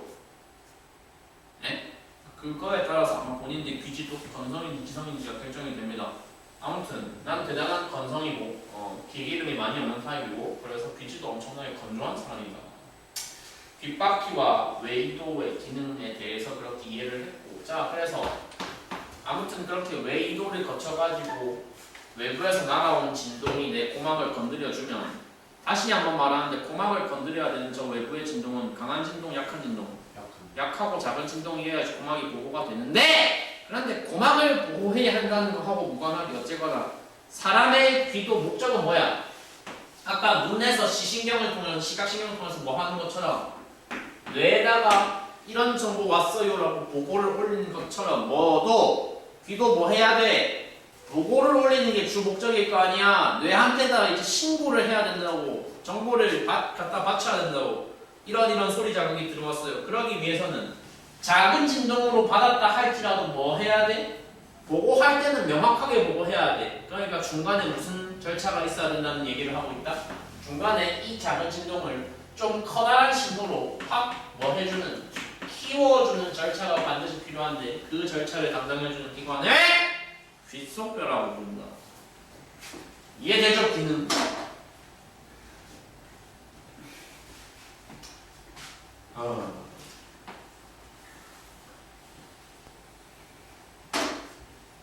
그래서 어쨌거나 본질적으로는 청각신경도 귀때기도 본질적으로 기능은 뇌에다가 자기가 담당하는 감각에 대한 정보를 보고하는 게 기능이라고 했잖아. 이제 그 청각신경이 모여있는 매우 중요한 기관에 대해서 장소에 대해서 공부를 마지막으로 해봐야 되겠지. 귀에 대해서는 뭐다? 이름이 되게 직관적이다. 청각신경이 모여있는 귀 속에 있는 귀 내부의 미세한 기관의 이름을 우리는 뭐라고 표현을 하고 있다. 마치 달팽이의 껍데기 모양처럼 말려있는 모양의 관이라 그래서 달팽이 관이라 부른다. 직관적으로 저 단어 확 받아들이실 수 있겠죠? 근데 달팽이 관만 따로 존재하는 게 아니라 달팽이 관이 포함되어서 총 몇 개의 관이 붙어있는 구조로 이 노란색 테두리에 그림이 완성이 되어 있어. 제일 위에 방고리관, 그 밑에 전정기관, 그 밑에 달팽이관. 그러니까 관 3개 모여있는 가장 중요한 기관 중 하나가 있는데 그 중에 달팽이관이 담당하는 건 청각을 담당하는 거랬지. 그럼 저 위에 2개는 쓸데가 없는데 굳이 왜 붙어있는 거냐? 장식용이냐? 장식용은 아니고 뭘 담당하기 위해서? 생각보다 사람의 귀는 해야 될 일이 생각보다 많단다. 회전을 담당하거나 회전 감각을 느껴야 되는 기관도 존재하는데 동시에 무슨 감각을 느끼는 기관도 같이 존재해야 되거든. 이 인간의 몸이 지금 균형이 맞니 아니니를 알아봐주는, 감지해주는 그런 기관도 존재해야 하거든. 반고리관은 적어놨잖아. 그래서 뭐 담당한다고 원고리관은 회전 담당한다고, 평형 담당한다고, 청각 담당한다고 써놨는데 어디 찾는 거야? 뭐? 회전. 전정기관은 어디 담당한다고? 야! 그러니까 이 기관이 이 부위가 내 균형 감각을 담당하고 있다는 거는 무슨 소리냐면 이런 거야. 지금 내가 한 발로 이렇게 서가지고 내 근력이 유지가 되는 동안은 계속 뭐 할 수 있겠어? 버틸 수 있겠지. 이 상태로 한 발 이렇게 들기 한 상태로 힘들겠지만 버틸 수 있을 거란 말이야. 지금 당장 이제 한 발 들고 있는데 버티고 있잖아. 근데 이렇게 자연스럽게 내가 내 몸의 밸런스를 두 발로 섰을 때에 비교해서 굉장히 불안한데 밸런스를 나름대로 이렇게 비틀비틀하면서도 유지할 수 있는 이유가 그 때문인 건데 네 근력이 네 사지가 멀쩡해서 그게 아니라 그래 근육이 멀쩡한 거랑 별개로 어디가 망가지면 이게 안 된다고 여기가 망가지면 이게 안 된다고 왜 눌러봐 그런다고 안 망가져 망가뜨리고 싶으면 저기 베토벤 아빠처럼 집에 가서 한번 그래서 요청해봐 나 한번 테스트 해보게 때려달라 귀 부분에 때려달라 강하게 전정기가 망가지게 망가지면 안 돼요. 볶음 어때요 저거? 혹시 이제 여기서 취미로 뭐 복싱 같은 거 보는 사람 없죠? 복싱 같은 경기 보면은 그래서 있잖아 글러브 끼고 푹신한 주먹으로 때리는데도 맞았을 때 넉다운 되게 많이 나오잖아 심하면 사망까지 하거든 선수들이 근데 이제 사망까지는 아니고 그냥 이제 많이 그 경기 중에 많이 되게 보편적으로 많이 나온 장면 중에 그런 게 있어. 복서의 펀치가 여기 탁 때렸어. 얼굴이 뭐 여기 때릴 수도 있고 여기 때릴 수도 있는데 여기 때렸어. 여기 때리고 나면 애가 갑자기 맞은 사람이 갑자기 뭐가 돼? 바로 쓰러져. 넉다운돼. 그야 뭐 당연히 머리에 충격이 갔으니까 당연히 쓰러지겠지. 근데 그것도 있지만 동시에 뭐도 있다. 하필 타격한 장소가 어디라서. 이거 유식한 용어로 뭐라 불러? 관자놀이라 불러. 관자놀이 부분에 타격하면 펀치의 충격이 어디를 건드리기 때문에 그 사람의 맞은 복서에 전정기관 건드리기 때문에 순간적으로 평형 감각 무조건 깨지게 됩니다. 그래서 여기 유효탄을 제대로 먹일 수만 있다면 그 뒤로 계속 무슨 상대랑 싸워야 되는 거예요. 계속 균형 감각 망가진 상대랑 싸우니까 되게 상대 복서 입장에서는 공격하기 편하겠죠. 그렇겠죠?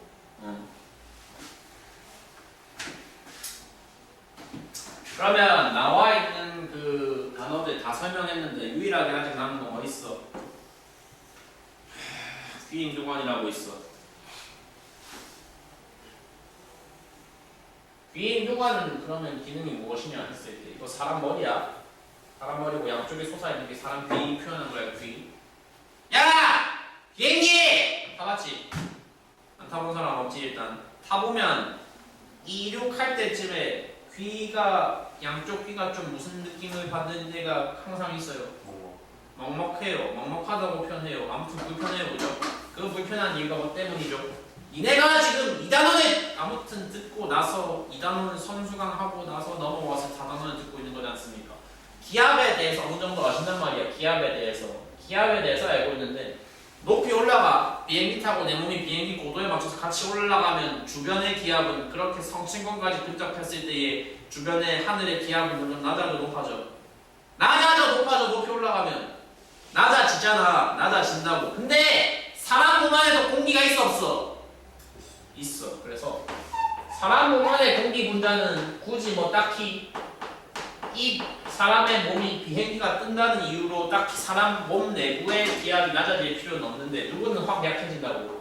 원래는 노란색 화살표 완전히 균형을 맞추고 있었을 외부 공기가 눌러주는 힘은 비행기 고도가 상승하는 거에 맞춰서 어떻게 된다고? 확 약해져야 된다고. 그럼 어떻게 되는 거야 사람이? 이거 좀 이상한데 이거 좀 불편한데 느낀다고. 뭐가 더 크니까 안쪽에서 바깥쪽으로 나가려고 하는 기압값이 더 크니까 그래서 바깥쪽에서 날 눌러주는 기압이 더 이상 균형을 맞춰주지 못하니까 이 상태가 살짝 뭐다? 불편한 상태다. 먹먹한 상태다. 근데 비행기 다 타보셨으니까 아시겠지만 그 상태가 오래 가요 안 가요? 그렇게 오래 안 가요. 누가 역할을 해주기 때문에 기압을 조절하는 기관이 존재하기 때문에 제의 역할은 기능은 그래서 설명 충분히 했다고 하고 몸 내외부의 기압을 맞춰주는 거. 제가 기압을 조절한다고 해봤자 외부의 기압을 다시 강하게 하는 건 불가능하잖아. 그럼 어디를 낮춰주는 거겠어? 안쪽을 맞춰주는 거겠지.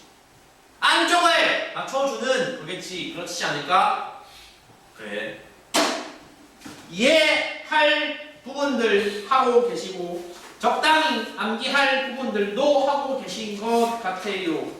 사람 귀때기에는 그러면 뭐 이거 말고 특별히 네가 아까 앞에서 말했던 네 요목이니 뭐 섬수순이니 그런 거 있냐 없냐 없다 없어. 이건 특별히 외울 것도 없어서 그래.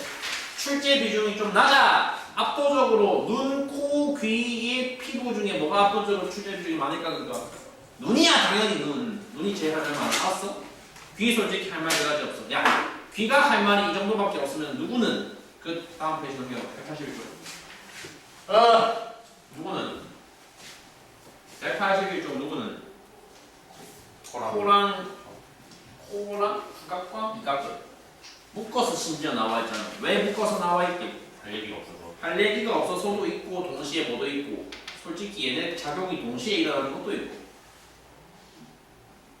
신기하다는 듯이 뭐 그러니까 원래 후각과 미각은 동시에 작동하는 겁니다. 네. 혹시 뭐 지금 본인 후각 망가진 사람 있어요? 일단 없죠. 그러니까 밥 먹을 때 이 음식의 맛을 판별하는 주된 요소 중에 꼭 입에 넣어봐야지만 이게 맛있을 거다 이렇게 생각 안 하잖아. 우리가 입에 넣어보기 전에도 어련히 맛을 추측할 수 있는 정보가 뭔데? 냄새가 좋으면 맛도 있겠지 뭐 그런 거잖아 보통. 고기 냄새 안 좋아하는 사람 있어? 없잖아 그런 거. 자 여기 일단 사람 코의 단면을 또 좀 징그러운 해부도와 함께 나에게 보여주고 있어요. 야 이거 뭐라 그래요? 여기 이 사람이 지금 냄새를 맡고 있는 사물 뭐라 그래요? 꽃이라 그러죠. 지금 제가 이번 주간 동안은 이 주 내내 이 꽃이라는 단어를 볼 때마다 지금 좀 살짝 가슴이 벌렁거리는 상태인데 나 혹시 지난주 일요일에 그 얘기 했나? 나 월요일에 뭐 할 거다? 얘기 안 했지? 들었는데 기억 못 하신 건지 모르겠는데 그 월요일에 이번 주 월요일이죠. 이번 주 월요일에 어차피 저도 휴일이었고 연휴인데 근데 연휴는 연휴인데 만날 사람도 없고 할 것도 없는 심심한 연휴여가지고 서울 가가지고 잠깐 이제 전에 사귀었던 여자분 한 분을 만났거든요. 그쪽에서 먼저 연락이 와가지고 피차 그쪽 도서 만날 사람 없고 나도 만날 사람 없는 그냥 이제 외롭게 보내야 되는 명절 휴일이어서 가지고 보자 그러길래 뭐 그래 할 거 없는데 갈게 하고 갔는데 머리를 안 감고 갔어. 안 감고 간 게 아니라 안 자르고 갔어. 그러니까 지난주까지 내 머리 상태 보았던 사람들은 알겠지만 그냥 여기까지 내려오는 약간 거지 스타일로 갔다고 그냥 내가 그 만남을 위해서 별로 신경을 많이 쓰고 싶진 않았다 약간 그런 느낌이거든. 신경 쓰면 좀 이상하잖아요 그리고 사실. 근데 솔직히 가가지고 딱 보자마자 후회했습니다. 그쪽은 생각보다 좀 신경 쓰고 왔더라고. 그쪽은 생각보다 차려입고 왔더라고. 이거 솔직히 좀 그럼 무례한 거거든 내가. 무례한 거잖아. 그래가지고 아 이거 내가 실수했냐라고 생각을 했는데 근데 그러고 아무튼 시간은 그냥 평범하게 흘러가서 그 뒤에 이들은 그냥 뭐 하는 대로 밥 먹고 산책 좀 하고 커피 마시고 이러고 헤어졌단 말이야. 저녁 시간 때 헤어지는데 헤어지면서 이제 나한테 갑자기 가기 전에 꽃집을 들려자고 하더라고. 꽃집을 저한테 꽃 선물을 해주겠다고. 뭐 그러니까 이미 미안한 감정도 일부 있으니까 같이 따라갔거든. 그냥 아무 거부감 없이 갔는데 가가지고 꽃 선물을 뭘 받았냐면 노란색 포카를 받았어. 노란색 포카. 야 그 휜쿠카가 의미가 뭔지 알아? 애도야. 그래 장례식에 보통 쓰이는 게 휜쿠카야. 일단 이건 노란색이잖아. 휜쿠카 줬으면 좀 많이 엽기적인 그런 의미고 노란색. 근데 또 있잖아 어른끼리 서로 선 그 꽃 선물 주고 받을 때는 신경을 쓰는 사람들은 나름대로 뭘 보냐면 꽃말을 보고 주거든요. 저는 그런 거 받을 때 줄 때는 신경 써서 좀 보는 편이란 말이야. 궁금하잖아. 그러니까 그러니까 받고 헤어졌어. 잘가 하고 아무튼 서로 갈 길 갔어. 돌아오는 길 꽃 들고 돌아오는 길 너무 궁금하니까 한번 지하철에서 오는 길 검색을 해봤어. 저 꽃말 뭘까 검색을 해봤는데 검색 결과가 단어 2개가 나왔거든요.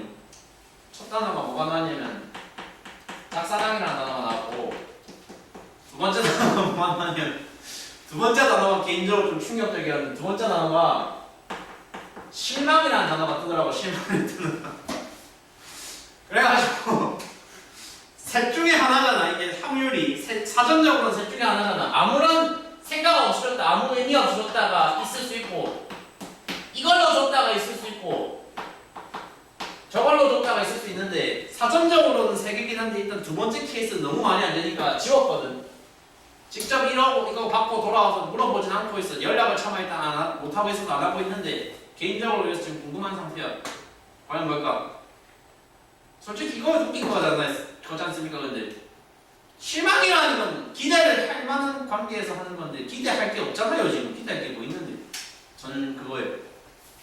그래서 이 주간 월요일에 그 사건이 벌어졌는데 아직 일주일 7일이 지나는 아직까지도 이 주 내내 꽃이라는 단어를 보면 항상 지금 좀 가슴이 좀 벌렁벌렁 거리는 그런 상태.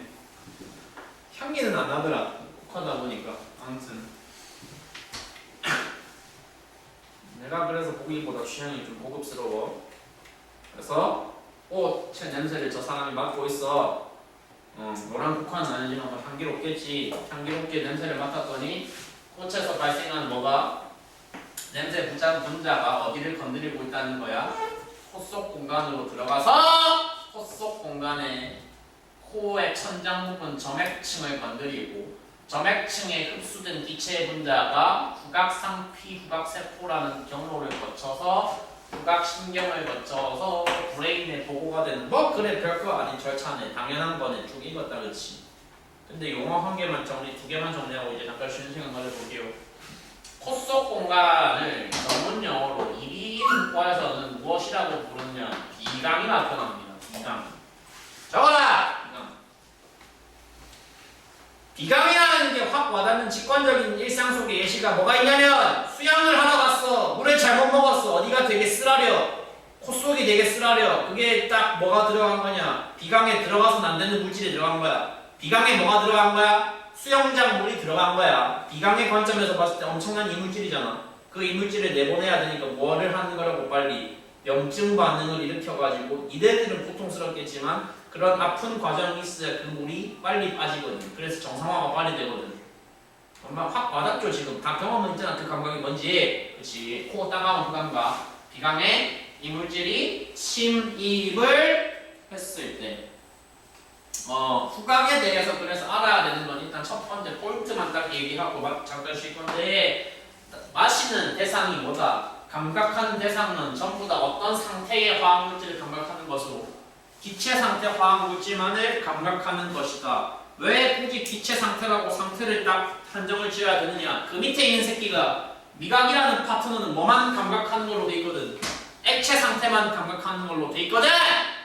정리하라고. 후각은 뭐만? 기체만. 미각은 뭐만? 액체만.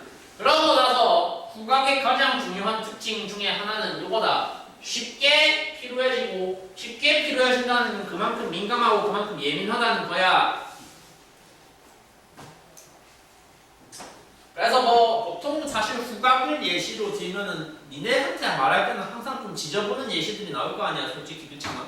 근데 그 지저분한 냄새, 지저분한 어떤 물건들의 냄새도 악취도 맡다 보면은 생각보다 빠르게 뭐가 된다. 사람의 후각은 쉽게 피로해지기 때문에 생각보다 빠르게 적응돼 버린다. 안타깝지만 안 좋은 냄새도 꾸준히 맡다 보면은 적응이 되어 버려서 뒤에 가서 뭐가 된다. 잘 느낄 수 없는 상태가 된다. 오케이? 그리고 니네가 보편적으로 상식적으로 알고 있는 동물들 중에서 가장 쟤는 애초에 태어나길 냄새 맡으려고 태어났네 하는 애가 누가 있을까? 아니 냄새 맡는 걸로 제일 유명한 동물이 누구야? 걔잖아. 걔가 왜 냄새를 잘 맡는데 라는 정보가 여기 간단하게 실렸거든. 개수를 다 외울 필요는 없는데 그냥 보시면 강아지는 특별히 걔가 보유하고 있는 후각세포의 성능 자체가 압도적으로 좋아서가 아니라 무슨 이유 때문에 그냥 보유하고 있는 후각세포 개수 자체가 뭐해서 존나 많아서 사람에 비해서 사람 꼴랑 500만 개 정도 있는 개가 몇 개 있대? 2억 개 있대. 엄청 많네. 그 정도 있으니까 2억 5천만 개네 심지어. 그 저 정도 있으니까 사람은 못하는 뭘 감지할 수 있다? 뭐 폭발물의 냄새도 감지할 수 있고 마약의 냄새도 감지할 수 있는 그런 뛰어난 후각을 보유하게 됐다는 겁니다. 뭔 말인지 알았죠? 감각기관이 중에 5개 중에 지금 무려 몇 번째를 보고 있다. 3개를 돌파했고 이제 몇 번째를 가자. 네 번째 감각, 미각. 이 제일 우리가 봤을 때 직관적으로 확 와닿는 감각이지 않을까 싶어요. 그렇죠? 맛은 기본적으로 우리가 인식할 수 있는 맛의 종류는 몇 가지가 있어요. 야! 사람이 지금 나타나서 5명이 한 명씩 돌아가면서 얘기해볼게. 단맛, 다음에 뭐 있어? 짠맛, 쓴맛. 쓴맛. 몰라? 단맛, 짠맛, 쓴맛 나오고 하면 레몬 먹으면 무슨 맛? 신맛. 마지막 그거 말했네. 그래. 그러니까 일단은 이 단어에서 물어보는 포인트는 딱 정해져 있다. 일단 기본 보편적인 잘못된 상식, 잘못된 통념과는 다르게 매운맛은 맛이 아니다. 맛이 아니면 뭐였냐? 맛이 아니면 통증이라는 거다. 안 와닿을 거야 당연히. 뭔 개소리냐 싶잖아. 나도 그렇거든. 근데 뭐 우리 같은 일반인들이 느끼는 거랑 무관하게 아무튼 전문가들이 그렇게 분류를 해놓으셨으니까 우리는 그냥 받아들이면 되는 내용이거든요. 그들의 분류에 따르면 매운맛은 맛이 아니고 무슨 감각? 통증이래, 통각이래, 통각. 불닭볶음면 먹어보면 맛이 있다는데 그거는 일단 매운맛이 내 혀를 때리는 거고 기본적으로 그 면의 소스 맛은 기본적으로 누가 만들어내는 거예요? 설탕이다. 나도 불볶음면 되게 좋아하는데 아무튼 그거는 맛의 본질을 따진다면 매운 건 통증이고 맛은 누가 내는 거라고? 같이 넣은 설탕 비롯한 여러 첨가제가 내는 거고 매운맛을 제외하고 지금 의외로 들어간 게 누구야? 그래서 감칠맛이 들어갔잖아. 감칠맛이라는 건 도대체 뭐냐라고 물어보면 제일 와닿는 예시가 라면이야. 면 말고 국물만 마시고 있을 때 상상을 잠깐 해봐. 맛보면 맛이 어때? 쓰고 시고 달고는 일단 아니잖아. 확실히 그거랑은 좀 거리가 있잖아. 짜긴 짤 거야. 근데 짠데 짠맛은 짠맛인데 소금의 짠맛이랑은 라면의 짠맛은 좀 많이 다르잖아. 그렇지? 뭔가 조금 특별한 하나의 터치가 더 들어가 있다. 어디에는? 라면 스프에는 소금과 다르게. 그것이 무슨 맛이다? 그게 바로 감칠맛이고 소위 말하는 MSG가 들어가면은 한마디로 음식에 무슨 맛이 생긴다? 감칠맛이 생긴다. 최강록 씨가 잘하는 요리가 조림 요리죠. 조림 요리. 그분이 전공하신 음식 장르가 무슨 음식이죠?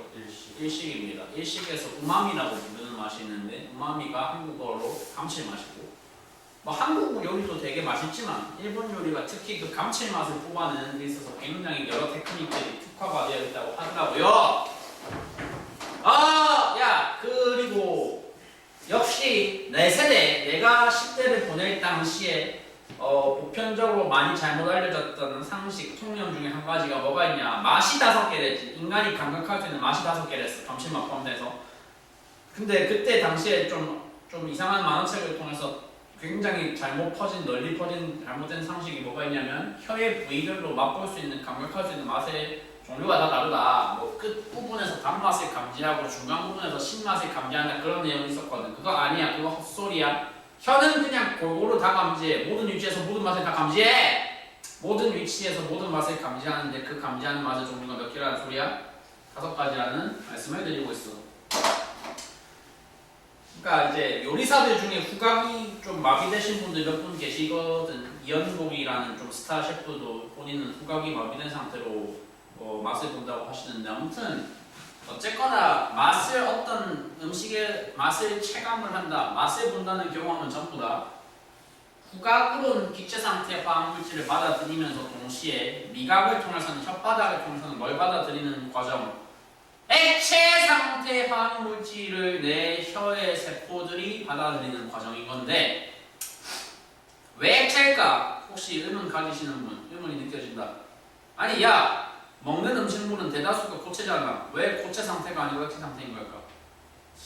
그렇죠. 고체 상태로 내 입에 들어온 음식물은 바로 일단 내가 뭐 할 거니까 1로 씹을 것이고 1로 잘게 분쇄되어가지고 그것이 뭐랑 섞일 거니까 음식물이 내 침에 있는 아밀레이스하고 혼합이 될 것이기 때문에 그 과정에서 적당히 녹아서 어차피 다 액체 상태로 전환이 되어서 내 혓바닥에 닿을 거니까 미각이 감지하는 건 무슨 상태? 액체 상태의 화학물질. 해부도를 조금 외워보아야 돼요. 이 단어는 취지가 그래요.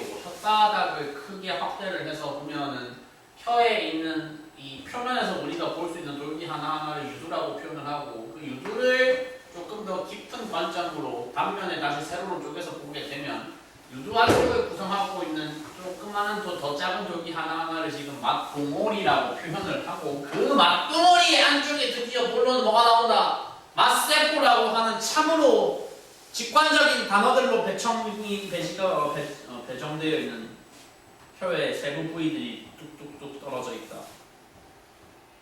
그렇지? 별거 아니고.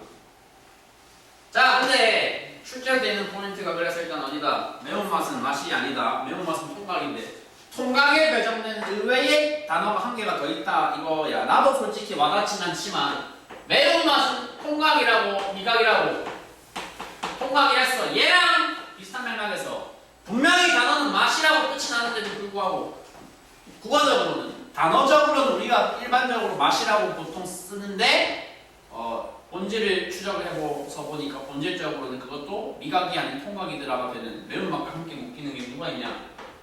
떫은 맛이라는 게 있어. 적어라.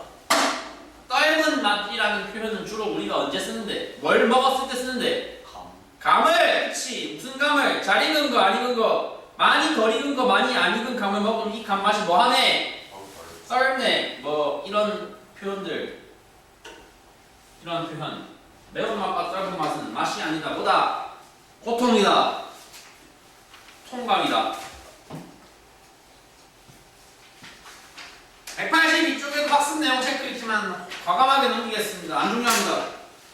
안 중요합니다. 아니다, 죄송합니다. 중요하진 않은데 푸세요. 제가 이들이 푸는 동안 지금 앞쪽에 마련해 놓은 실험지를 한 개를 나눠드려야 될 것 같으니까 마지막 남은 강력 어디로 넘어갑니다. 촉각으로 갑니다. 일단 맛의 종류를 5가지를 분별할 수 있다와 유사하게 촉각에는 사람 피부에는 일단 뭐가 존재한다? 감각점이라고 하는 만져지는 어떤 느낌을 감지할 수 있는 포인트들이 존재하는데 그 포인트가 일단 몇 가지 종류가 존재한다는 겁니다. 통점, 냉점, 온점, 촉점 총 5가지 종류가 존재한다. 근데 그 5가지가 존재하는데 아픈 감각, 뭔가 눌리는 감각, 차가운 감각, 따뜻한 감각, 날 뭔가 건드리는 감각 이렇게 5가지로 분류를 하는데 저 5개 감각점의 분포 개수가 분포 빈도가 모두 동일할까 동일하지 않을까? 동일하면 애초에 지문을 안 했겠지. 안 동일하거든. 근데 유난히 더 많은 게 있어요. 유난히 더 적은 게 있어. 누가 더 많고 누가 더 적은가에 대한 이유 설명이 가능해. 뭘로 가능하냐면 진화 관점에서 가능해. 진화 관점에서 사람은 언젠가 뭐였을 거야? 과거에는 원숭이였겠지. 지금의 고대의 원숭이와 현생 인류 사이 중간 단계 뭐가 있었겠어? 중간 단계 유인원에 가까운 우리 인류의 조상들이 있었을 거 아니야? 그치? 야, 아직 문명을 세우지 못한 인류의 관점에 잠깐 감정이입을 해봐. 나는 아직 무슨 상태야? 야생동물과 다름없는 상태야. 지금 뭐 4발로 걷는 거에서 2발로 걷는 상태가 되긴 했지만 아직도 나는 위험해. 야생동물이야. 밀림을 돌아다녀야 돼. 초원을 돌아다녀야 돼. 그리고 내가 사는 그 밀림과 초원이라는 환경에는 나 정도 되는 원숭이를 가볍게 부러뜨리고 다 잡아 죽일 수 있는 포식자들이 있다고. 살아남아야 돼. 살아남으려면 아까 뭐 얼룩말의 시야각이 180도다 이거랑 비슷하게 뭐 해야 된다고. 내 감각이 기본적으로 예민해야 돼. 둔감해도 돼. 둔감하면 죽어. 야생에서는. 그치? 예민해야 살아남을 거 아니야. 존나 예민해야 살아남잖아. 그러면 내가 밀림을 지금 헤쳐나가고 있는데 포식자로부터 생존 확률을 조금이라도 높이기 위해서는 내 감각점의 종류는 현재 5개가 있다고 했는데 그 5개 중에 가장 민감하게 그리고 가장 개수가 그래서 많아야 되는 감각점은 상식적으로 뭘까 같은데 아프고 눌리고 차갑고 따뜻하고 스치고 뭐가 제일 민감해야 되는데 당연히 아프고 너야. 그러니까 가장 개수 많은 거 일단 시작은 누구로? 통점이 제일 많아야 돼. 납득하겠지? 그지? 아픈 게 제일 위험한 상태일 거 아니야? 맞나? 원숭이를 잡아 죽일 수 있는 그리고 원숭이를 포식할 수 있는 야생동물 하면 바로 떠오르는 건 뭐야? 그냥 자유롭게 생각을 얘기를 해봐. 자유롭게 뭐 동물 물어봤으니까 좋아하는 동물 얘기해도 돼. 좋아하는 동물. 좋아하는 동물! 뭐 원숭이를 잡아 죽일 수 있는 동물 중에 네가 좋아하는 거? 호랑이? 니는? 잡아 죽인다고 했는데 니는? 잡아 죽인다고 손 써야 된다고 사자랑 호랑이가 손 쓰진 않을 것 같은데 있지 않니? 아나콘다 이런 대답해. 야, 그러니까 사자, 호랑이랑 비슷한 이상의 최상위 포식자 중에서 사자, 호랑이와 다르게 손 쓰는 게 생각보다 자유로운 동물 떠오르는 거 하나 정도 있으면 좋다. 곰이지. 곰. 야, 밀림을 헤쳐나가는 그 원숭이야. 곰한테 잡히면 어떻게 된다고 죽어 나는. 근데 봐봐. 가장 민감해야 되는 감각은 그니까 뭐라고? 곰이 내 팔을 물어뜯는 애가 제일 민감해야 돼. 곰이 날 핥혔다. 곰이 날 아무튼 나에게 고통을 안겼다. 곰에 의해서 내가 아프다가 제일 민감해야 돼. 뭔 소린지 알았어? 지금 왜 갑자기 곰이라는 헛소리를 하고 있냐면 이해를 하기 위해서는 통점 다음에 누가 오는지를 이해하기 위해서는 곰이라는 예시가 좀 적절하기 때문에 그렇거든. 남은 애들 봐봐. 앞점, 촉점, 냉점, 온점 뭐 이렇게 있어. 곰이 날 건드리는데 곰이 나를 건드리는 어떤 현상들에 대해서 내가 민감하게 이제 살아야 돼. 곰이 나를 물어뜯는 게 제일 민감했어. 두 번째로 민감해야 될 건 뭘까요? 곰이 나를 건드리는 감각일까요? 곰이 나를 누르는 감각일까요? 누르는 게 훨씬 더 위험할 거라는 뉘앙스 왠지 느껴지지 않습니까? 기본적으로 곰한테 눌리면 도망칠 수 있을까 없을까? 없겠지. 그날로 상하는 거지. 곰 때문에 인명사고가 실제로 제법 발생하는데 한국도 보면은 어느 지역이 제일 좀 야생곰에 의해서 피해가 많은 지역이 지리산이 제일 심각하고 한국 외의 나라들 중에서는 우리랑 되게 가까운 나라 중에 곰 때문에 매년 수십 명이 사망하는 나라가 있어. 일본이야. 러시아는 근데 이제 지금 전쟁 중이니까 좀 곰에 의한 사망자 집계도 똑바로 안 할 것 같고 일본이야. 일본은 저기 홋카이도 지역에 야생곰을 좀 많이 산다고 하더라고. 나도 가본 적은 없어서 모르겠는데 아무튼 일본에서는 진짜 야생곰이 사람을 진짜로 물어서 죽이는 경우가 제법 있다고 하더라고. 그래서 야생곰을 마냥 방사하는 게 좋은 게 아니다. 그래서 곰이 나를 물어뜯는 감각, 곰이 나를 누르는 감각, 그 다음으로 민감해야 되는 거. 그치. 아무튼 물리적인 접촉이 있는 게 위험한 거 아니야. 곰이 따뜻해요, 곰이 차가워요. 무슨 위험이 되겠어, 그렇죠? 곰이 나를 뜯어요, 곰이 나를 눌러요, 곰이 나를 건드려요. 존나 위험한, 모두가 위험한 상태잖아. 지금 건드리고 있으면 곧 누를 것이고, 곧 누르고 지금 누르고 있으면 곧 뜯겠지. 그래. 위험도에 따라서 분포하고 있어. 위험도에 따라서. 그러면 냉점, 온점은 어쩌라는 거냐? 이거는 그냥 정상적으로 진행하면 돼. 야, 원시 인류의 관점에서 차가운 게 더 위협적인 거일까? 따뜻한 게 위협적인 거일까? 원시 인류가 생존하는데 더 크리티컬한 위협은 환경이 차가운 환경일까? 따뜻한 환경인가? 차가워야지. 왜냐하면 우리는 무슨 동물이니까? 항온 동물이니까. 그래서 그러한 우리 조상들의 어떤 사정에 의해서 그들의 진화가 누적된 현생 인류인 우리들도 어떤 상태다? 감각점 5종류의 분포 빈도가 통점이 제일 많고 뭐가 제일 적은? 써놨잖아. 뭐가 제일 적은? 원점이 제일 적은 그런 상태다. 뭐 중간에 피부 감각을 느끼는 과정이 있다는 거 솔직히 별로 안 중요하고요. 지금 이제 할 말이 뭐냐면 이쑤시개 아까 나눠드렸잖아요. 그러니까 사람이 감각하는 이 감각점, 피부를 통해서 느끼는 촉각이라는 거는 보유하고 있는 그 감각점에 뭐에 의해서 결정이 된다? 감각점에 무엇이 내 촉각의 민감도를 결정한다? 감각점의 개수가 내 촉각의 민감도를 결정을 하는 거란 말이야. 지금 본 5개는 뭔데? 감각의 종류에 따라서 구분을 한 거고, 두 번째로 구분하고 싶은 건 사람의 신체 부위 안에서의 부위별 민감도도 다 다르단 말이야. 뭔 소리냐? 사람이 손을 지금 보시면 손등이 있고 손가락 끝부분이 있잖아. 둘 중에 어디가 더 민감해야 된다고 생각해? 어디가 더 예민해야 될까?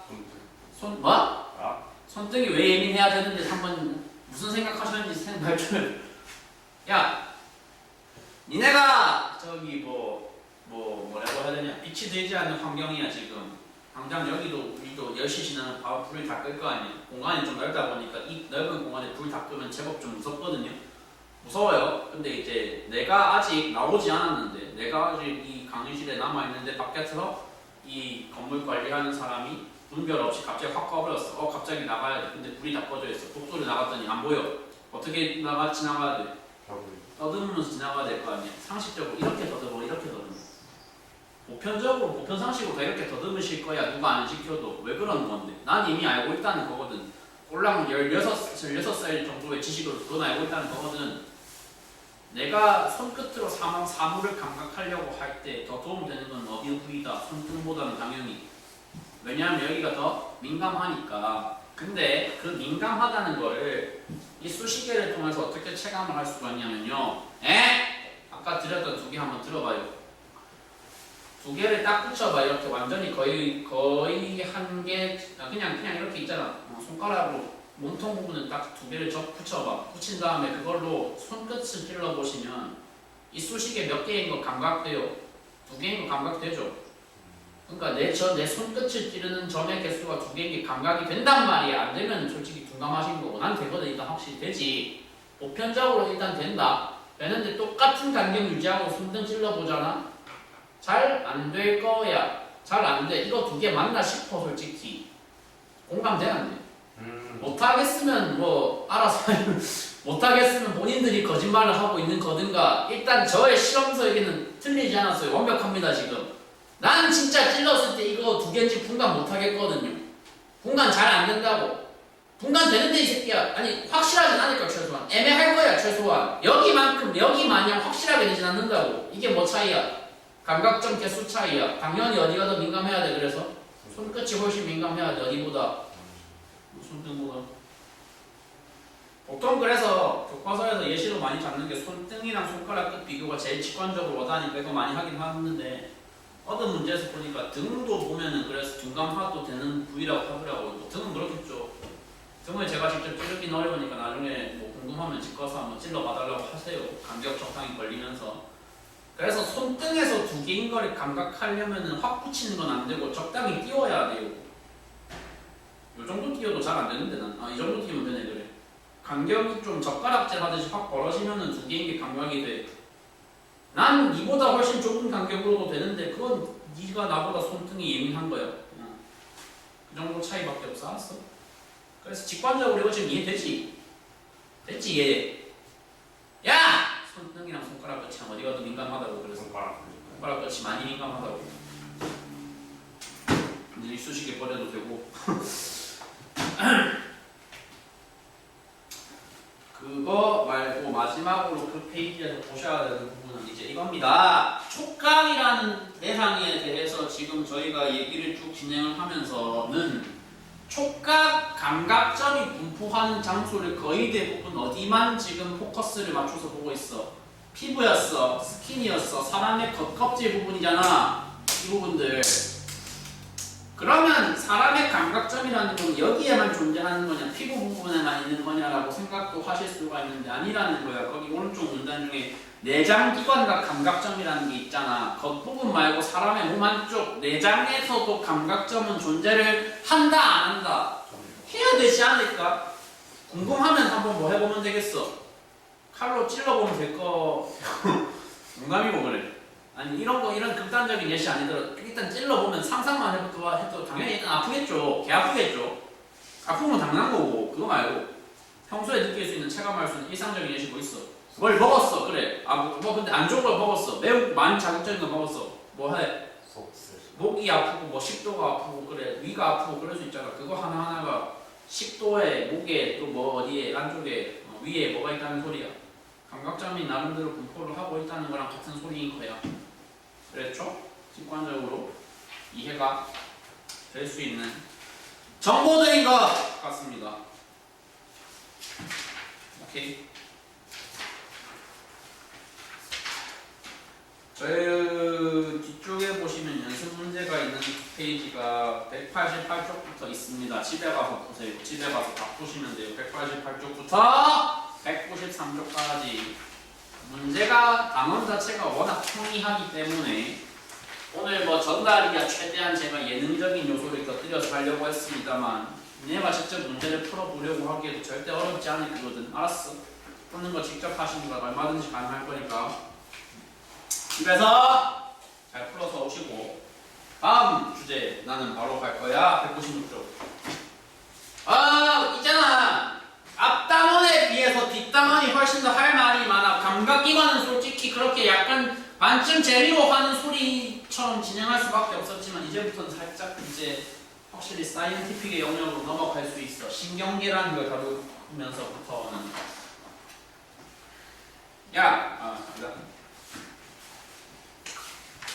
생각보다 그래서 당신들 앞에 있는 사람이 생각보다 취향이 뭐하다고요. 고급지다는 말씀 계속 드리고 있습니다.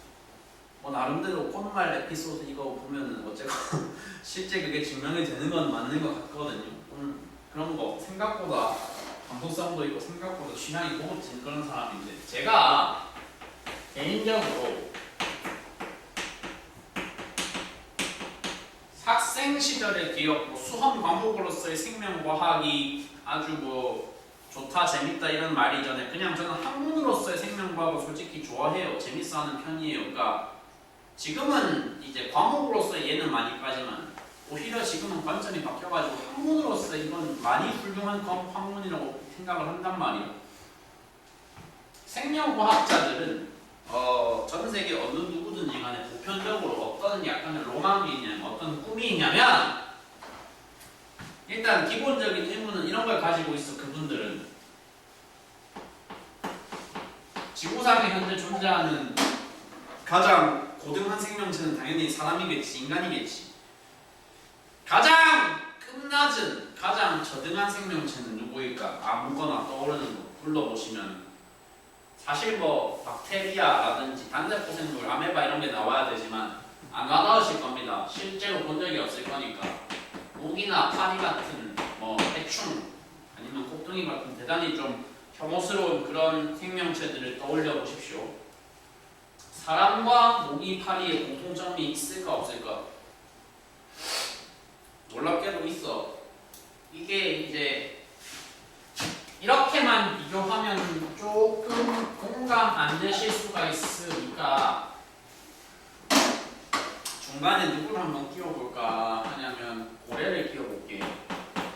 지금 저 단어 3개 쓴 것만 보더라도 당장 니네가 머릿속에 떠오르는 건 공통점보다는 차이점이 훨씬 더 많이 떠오를 거야. 그렇잖아. 당연히 일단 기본적으로 눈에 띄는 겉보기에 보이는 뭐부터 엄청 달라. 크기? 예? 뭐가 다르다고요? 생긴 것도 생긴 건 둘째치고 생긴 것도 당연히 다르고 일단 가장 직관적으로 크기가 존나 다르잖아. 개 작고 적당하고 엄청 크고 그렇잖아.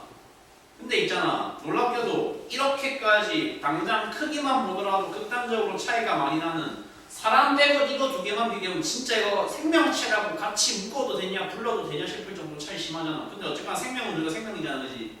생물은 생물이잖아. 생물은 생물인데 놀랍게도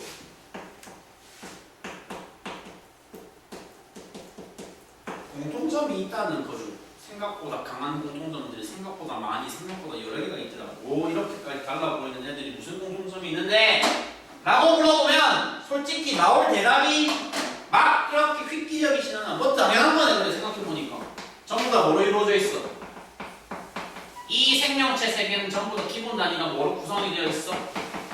전부 세포로 구성되어 있다라는 사실은 니네가 어느 정도 상식선에서도 알고 있었을 그 내용이 우리 모든 생명체, 지구상 모든 생명체 공통점인데, 근데 하나 더, 이 모든 생명체들은, 세포로 구성된 생명체들은 소름 돋게도 그 세포 하나하나가 전부 다 어떤 공통성을 띠고 있냐? 전부 다 센터에 뭐가 일단 있어야 된다. 핵이 있어야 된다는 대단히 중요중대한 공통성을 가지고 있단 말이야. 학년도 올라가시면 세포 소기관이라는 걸 배울 거거든. 핵뿐만이 아니고 세포 소기관의 거의 대다수의 생명체가 다 똑같이 가지고 있어. 미토콘드리아니 뭐 리보소민이 리소조민이 하는 여러 종류의 세포 소기관들이 있는데 그것들은 인간에게도 고래에게도 모기파리에게도 다 똑같이 들어가 있는 소기관이라고. 이런 흥미로운 세팅이 현재 지구에 마련이 되어 있는데 우리 같은 일반인들 말고 24시간 잠에서 깨 있는 모든 시간은 전부 다 이 학문에 온전히 투자하고 있는 그런 전문가들의 시각에서 보시기엔 이거 되게 무슨 상태라는 거야. 굉장히 이상하고 흥미로운 상태라는 거야. 설명해야 돼. 설명. 무엇을 설명해야 돼? 설명이 필요하다고. 이 현상에는 어떤 현상에는 이렇게 달라 보이는 세 개 타입의 생명체들은 도대체 무슨 이유로 이런 강력한 공통성질을 띠고 있느냐를 설명할 수 있는 어떤 키워드가 반드시 존재해야 된단 말이야. 그게 과학이잖아. 어? 근데 합리적으로 그냥 추론을 한번 해봐. 우리 일반인들 수준 지식에서 지금 보면 합리적으로 생각을 해봐. 지금 2026년에 전부 다 따로따로 놀고 있는데 지금 어쨌거나 같은 특징은 이렇게 강력하게 공유하고 있어. 그냥 확 직관적으로 생각하면 과거에 뭐였으면 그게 말이 돼. 과거에 얘네가 전부 뭐였다면? 하나였다면 그건 말이 돼. 그치? 그래서 생명과학에 존재하는 굉장히 낭만 터지는 관념 중에 뭐가 있냐면 우리 모두는 현재 지구상에 존재하고 있는 모든 생명체는 모기, 파기, 사람, 고래 할 것 없이 전부 다 무엇을 공유하고 있을 것이다. 공통의 조상을 공유하고 있을 것이라는 대단히 낭만적인 어떤 관념이 하나가 있습니다. 지구 전체 역사가 한 46억 년 정도 됐다고 생각을 하거든요. 과학자들이 지구 전체 역사가 46억 년 정도 됐는데 저 공통조상이라고 하는 관념이 지구상에 출현했을 시기를 지금으로부터 약 몇 억 년 정도라고 보냐면 이거는 안 적어도 돼. 학교 시험에서 이 정도까지는 안 물어보지만 30억 년쯤 전에 지구상에 존재했을 것으로 생각을 하고 있어. 뭐가? 인류의 공통조상이 아니면 생명체의 공통조상이? 인류가 아니야. 그렇지? 전 생명의 모든 생물의 공통조상이 약 지구상에 30억 년쯤 전에 있었다가 그 뒤로 이렇게 진화가 일어나면서 지금의 형태로 생명체들이 다종다양하게 갈라지지 않았을까 추측을 하고 있단 말이야. 알았어? 제가 그래서 진짜로 쓸데없는 잘난 척을 쓸데없는 허세를 부리려는 것이 아니라 나름대로 이유가 있어서 필요해서 항상 하는 거란 말이에요. 몇시 뭘 알고 있으면 도움이 많이 된다. 항상 우리가 배우는 과목은 물화생지 무관하게 싹 다 일단 기본 근원 자체는 어디서 온 거 맞으니까 유럽과 미국에서 온 거니까 어원을 추측을 잘 하고 싶으면 뜻을 잘 파악하고 싶다면 그 단어의 의미를 확 와닿게 느끼고 싶다면 영어 단어를 아는 거 정말 도움 많이 된단 말이야. 알았어? 그래서 이것의 영어 단어를 한번 간단하게 필기라고 할 거야. 모든 생물의 공통조상.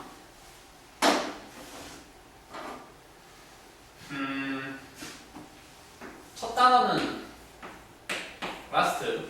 야, 그 뒤에 이니셜 3개가 더 붙어야 돼. 한번 본인들 단어 승력이 어느 정도 된 추측 테스트를 해봅시다. 라스트 써드렸어. 그 다음에 와야 될까? 뭐가 와야 되냐면 모든이라는 걸 뜻하는 게 나와야 돼. 모든. 일반적인 모든. 유식한 근데 그게 세 번째. 공통이라는 뜻으로 얘가 와. 두 번째 올 게 뭐냐? 일반적인을 뜻하는 영어 단어가 있어. general이라는 영어 단어도 있고 조금 더 고급 버전으로 universal이라는 단어가 있어. 그래서 모든 생명체의 공통조상을 뭐라고 지칭을 하고 있냐? 생명과학에서 낭만 터지는 어떤 단어로 지칭을 하고 있냐? last, universal, common 마지막 단어가 안 나왔어. 뭔 단어 나와야 돼? 조상이라는 단어가 나와야 돼. 그래서 마지막 단어 ancestor까지 모아서 last, universal, common ancestor 줄여서 읽으면 뭐예요? 루카예요. 발음이 진짜로 지어낸 게 아니고 진짜 루카라는 관념이 있어. 루카라는 관념이 있고 저게 뭐야? 생명과학자들의 꿈의 연구 대상인 거야.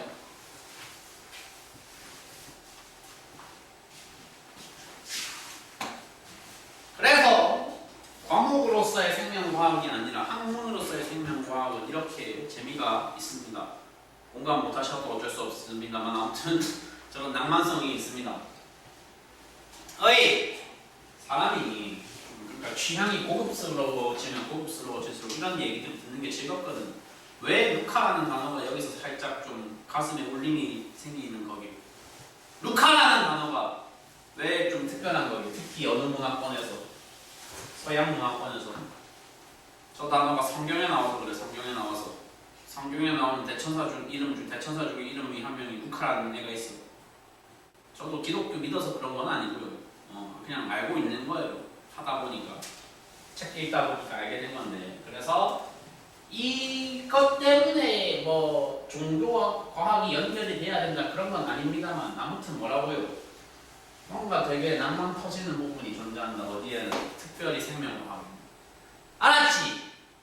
그래, 공감해.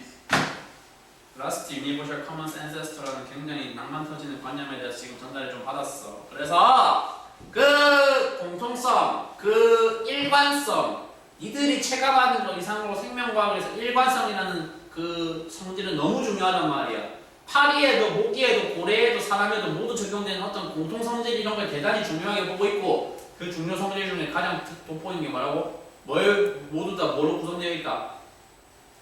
뭐로 구성되어 있다? 아까 말했잖아. 뭐로 구성되어 있다? 셀로 구성되어 있다. 세포로 구성되어 있다.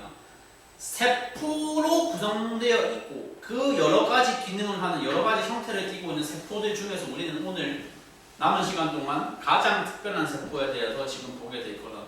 존재하는 인간 몸을 포함해서 모든 다세포 생물의 종구분 없이 모든 다세포 생물이 보유하고 있는 가장 특별한 세포, 그것을 뭐라고 부른다?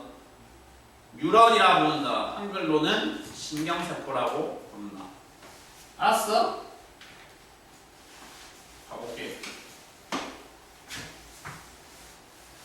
생긴 게 일단 그림이 다소 징그럽다고 느끼실 수 있는데, 일단 봐봐요. 아까 했던 말 중에 떡밥해서 한 개만 하겠습니다.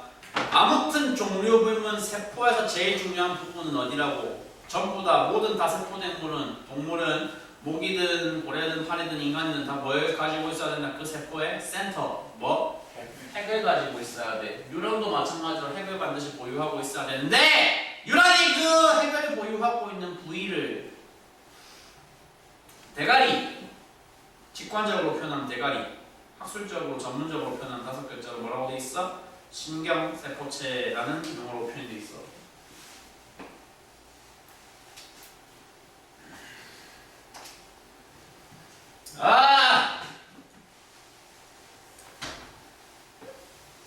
뉴런이라는 세포는, 뉴런이라는 단어는 가장 중요한 기능, 본질적인 존재, 목적, 존재 이유가 뭐일 것 같아요? 야, 아까 감각기관 앞에서 쭉 배웠잖아. 눈, 코, 입, 혀, 귀. 눈, 코, 입. 이 혀가 왜 나와? 눈, 코, 혀, 귀, 피부까지. 그지? 눈, 코, 혀, 귀, 피부가 있어. 걔네의 존재 목적이 뭐라고? 그렇지. 궁극적으로는 전부 다 뭐야? 서로 다른 5가지 종류의 감각들을 체감을 한 뒤에, 인식을 한 뒤에 그거를 뭐 해줘야 돼? 지가 그 정보를 지만 쥐고 있으면 의미가 없잖아. 그거를 다 뭐 해야 된다고? 여기에 보고를 해줘야 돼. 보고를 해주려면 사람 몸 안에서 돌아다니는 신경 정보라는 건 전부 다 결과적으로 전기신호야. 전기신호. 그러니까 뉴런이라는 거의 본질적인 존재 의미는 전달이야. 전달. 일종의 메신저 역할을 할 거야. 메신저 역할을 해야 돼. 어디에서 어디로? 감각기관에서 일단 어디로? 뇌를 향하여. 지금 내가 표현을 뭐라고 했어? 감각기관에서 뇌를 향하여라고 했는데, 그런데 생각 잠깐 해볼게. 일단 뉴런은 그러니까 바깥쪽에서 감각기관이 나한테 넘겨준 어떤 종류의 자극이 있을 거야. 불복면을 먹었으면 매운맛의 자극이 있을 것이고, 냄새를 맡았으면 그 면의 냄새에 대한 감각이 있을 것이고, 꽃을 봤으면 꽃의 색깔에 대한 감각이 있을 거라고. 그런 자극들이 입력되는 장소가 신경세포체라는 대가리 부분에 뻗어나와 있는 어떤 돌기를 통해서 들어간다고. 일단 브랜치 돌기, 한글로 가지 돌기를 통해서 외부 세상의 자극이 뉴런에 일단 1차적으로 입력이 됐다. 다시 한번 말한다. 얘 본질은 뭐라고? 메신저라고. 메신저! 그래, 수학학원 이름 그거 아니다. 전달하는 게 목적이야. 받았어. 그래, 앞쪽에 기관이 나한테 줬어. 그럼 이 자극은 얘만 보유하고 있었는데 안 돼. 니도 뭐 해야 돼? 넘겨줘야 돼. 뒤쪽으로. 뒤쪽에 뭐가 있을 거거든? 브레인이 있을 거거든. 그렇게 가지돌기에서 신경세포체를 타고 들어온 자극이 무엇을 타고 뒤로 쭉 빠져줘야 된다? 축삭돌기라고 하는 기다란 꼬리 부분을 통해서 뒤로 빠져줘야 된다. 네. 그래서 저 뉴런이라고 하는 특수한 세포는 신경세포에서 가장 중요한 대상 판단 부분 중에 하나는 뭐여야 합니다. 방향입니다. 디렉션이어야 합니다. 디렉션. 지금 방향 정해드렸어요. 디렉션 잡아드렸어요. 뉴런 내부에서 자극의 이동 경로는 이동 방향은 무조건 어디에서 어디로? 축삭에서 가지로, 가지에서 축삭으로. 야! 가지에서 어디로? 가지로 일단 들어왔어. 가지에서 신경세포체 타서 신경세포체에서 넘어가는 게 어디로 가야 된다고? 축삭돌기 거쳐서 다른 뉴런으로 전달되는 과정이에요. 이해돼? 그래서 일단 지금 말씀드린 건 뉴런 한 개를 떼놓고 봤을 때 그 뉴런 하나에서의 세부적인 부위들, 앞쪽이 가지돌기, 신경세포체, 뒤쪽이 길다란 게 축삭돌기다. 이렇게 구성이 되어 있어요. 그래서 뉴런 하나 내부에서의 부위별 명칭과 부위별 기능 역할에 대해서 전달을 했어. 그 다음에 봐야 될 거는 뉴런도 집단을 분류를 크게 할 수 있었다는 거다. 몇 가지 그룹으로 써놨잖아. 몇 개로? 세 가지 그룹으로. 무슨 뉴런, 무슨 뉴런, 무슨 뉴런. 감각을 담당하는 뉴런이 있고, 연합 뉴런이라는 단어를 봤을 때 무슨 소린지 이해가 잘 안 되는 뉴런이 있고, 운동 뉴런이 있어.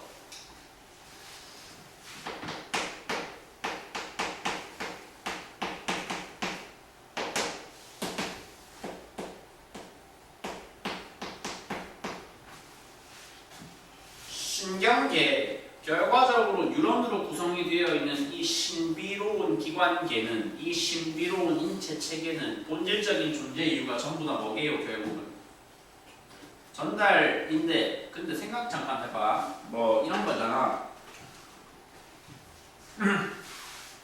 꽃을 봤어, 꽃을 받았어, 꽃을 목격을 했어. 받은 꽃이 노란 흑화라고 내가 전달을 받았어. 그 다음에 내가 뭐 해야 돼?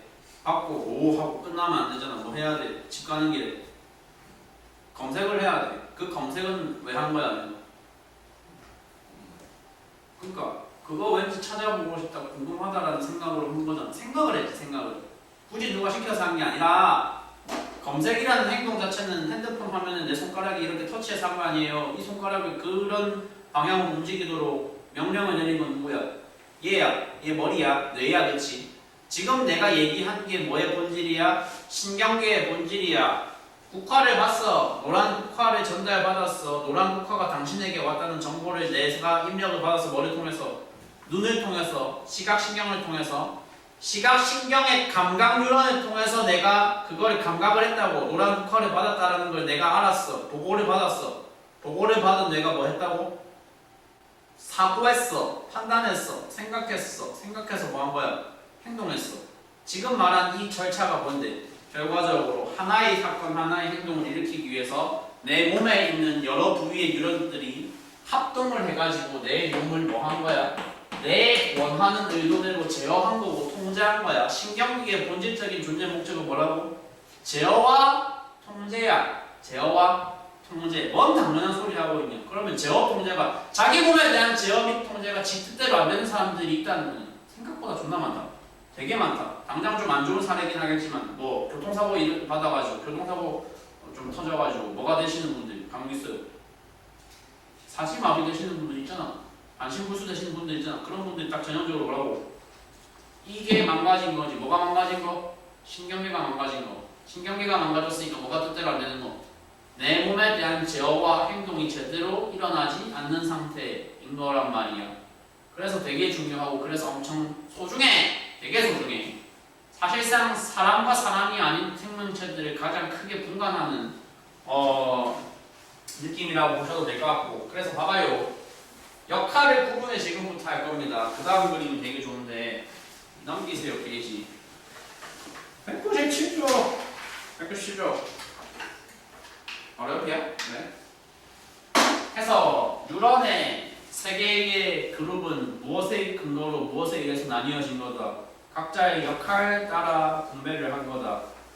외부에서 나에게 외부 정보를 입력시켜주는 누구에게 직접 연결되어서 눈, 코, 혀, 뭐 이런 걸 비롯한 감각기관에 직접 연결되어서 감각기관에게서 직접 보고를 받아서 그것을 뇌와 척수를 구성하는 커맨드 센터에 가장 중요한 뉴런에 넘겨줄 수 있는 감각 뉴런이 먼저 존재해야 하며 그 감각 뉴런으로부터 보고를 받아서 보고받은 결과에 기반해서 뭐를 할 수 있는 생각과 판단과 사고를 할 수 있는 이 단어가 제일 중요해. 생각과 판단과 사고를 할 수 있는 연합 뉴런이 존재하고 그 연합 뉴런으로부터 명령을 받아서 받은 명령을 아무런 의문 없이 뭐하는 수행하는 뉴런까지 명령을 내리는 곳을 연합 뉴런, 명령을 받아서 명령을 수행하는 뉴런을 운동 뉴런.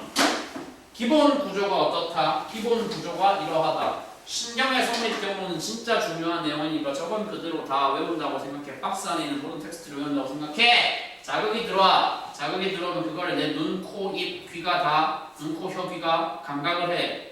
감각기관에서 정보를 취합해서 누구한테 올려? 누구한테 올려? 전하잖아. 아니 박스 안에 있잖아. 읽어봐. 감각 뉴런을 줘. 그 감각 뉴런이 뭐 해야 된다고? 연합 뉴런에 보고를 올리고 연합 뉴런에서 보고 올리면 그럼 이런 정보가 세팅됐으니까 판단 거쳐서 뭐 해야 되겠다? 행동해야 되겠다 하고 운동 뉴런을 거쳐서 뭐를 반응을 시킨다고? 팔과 다리와 아니면 내장들을 반응을 시킨다. 이런 절차가 수도 없이 하루에도 수백 번, 수천 번, 수만 번씩 일어나는 게 뭐다? 인간의 반응, 인간의 신경 결과.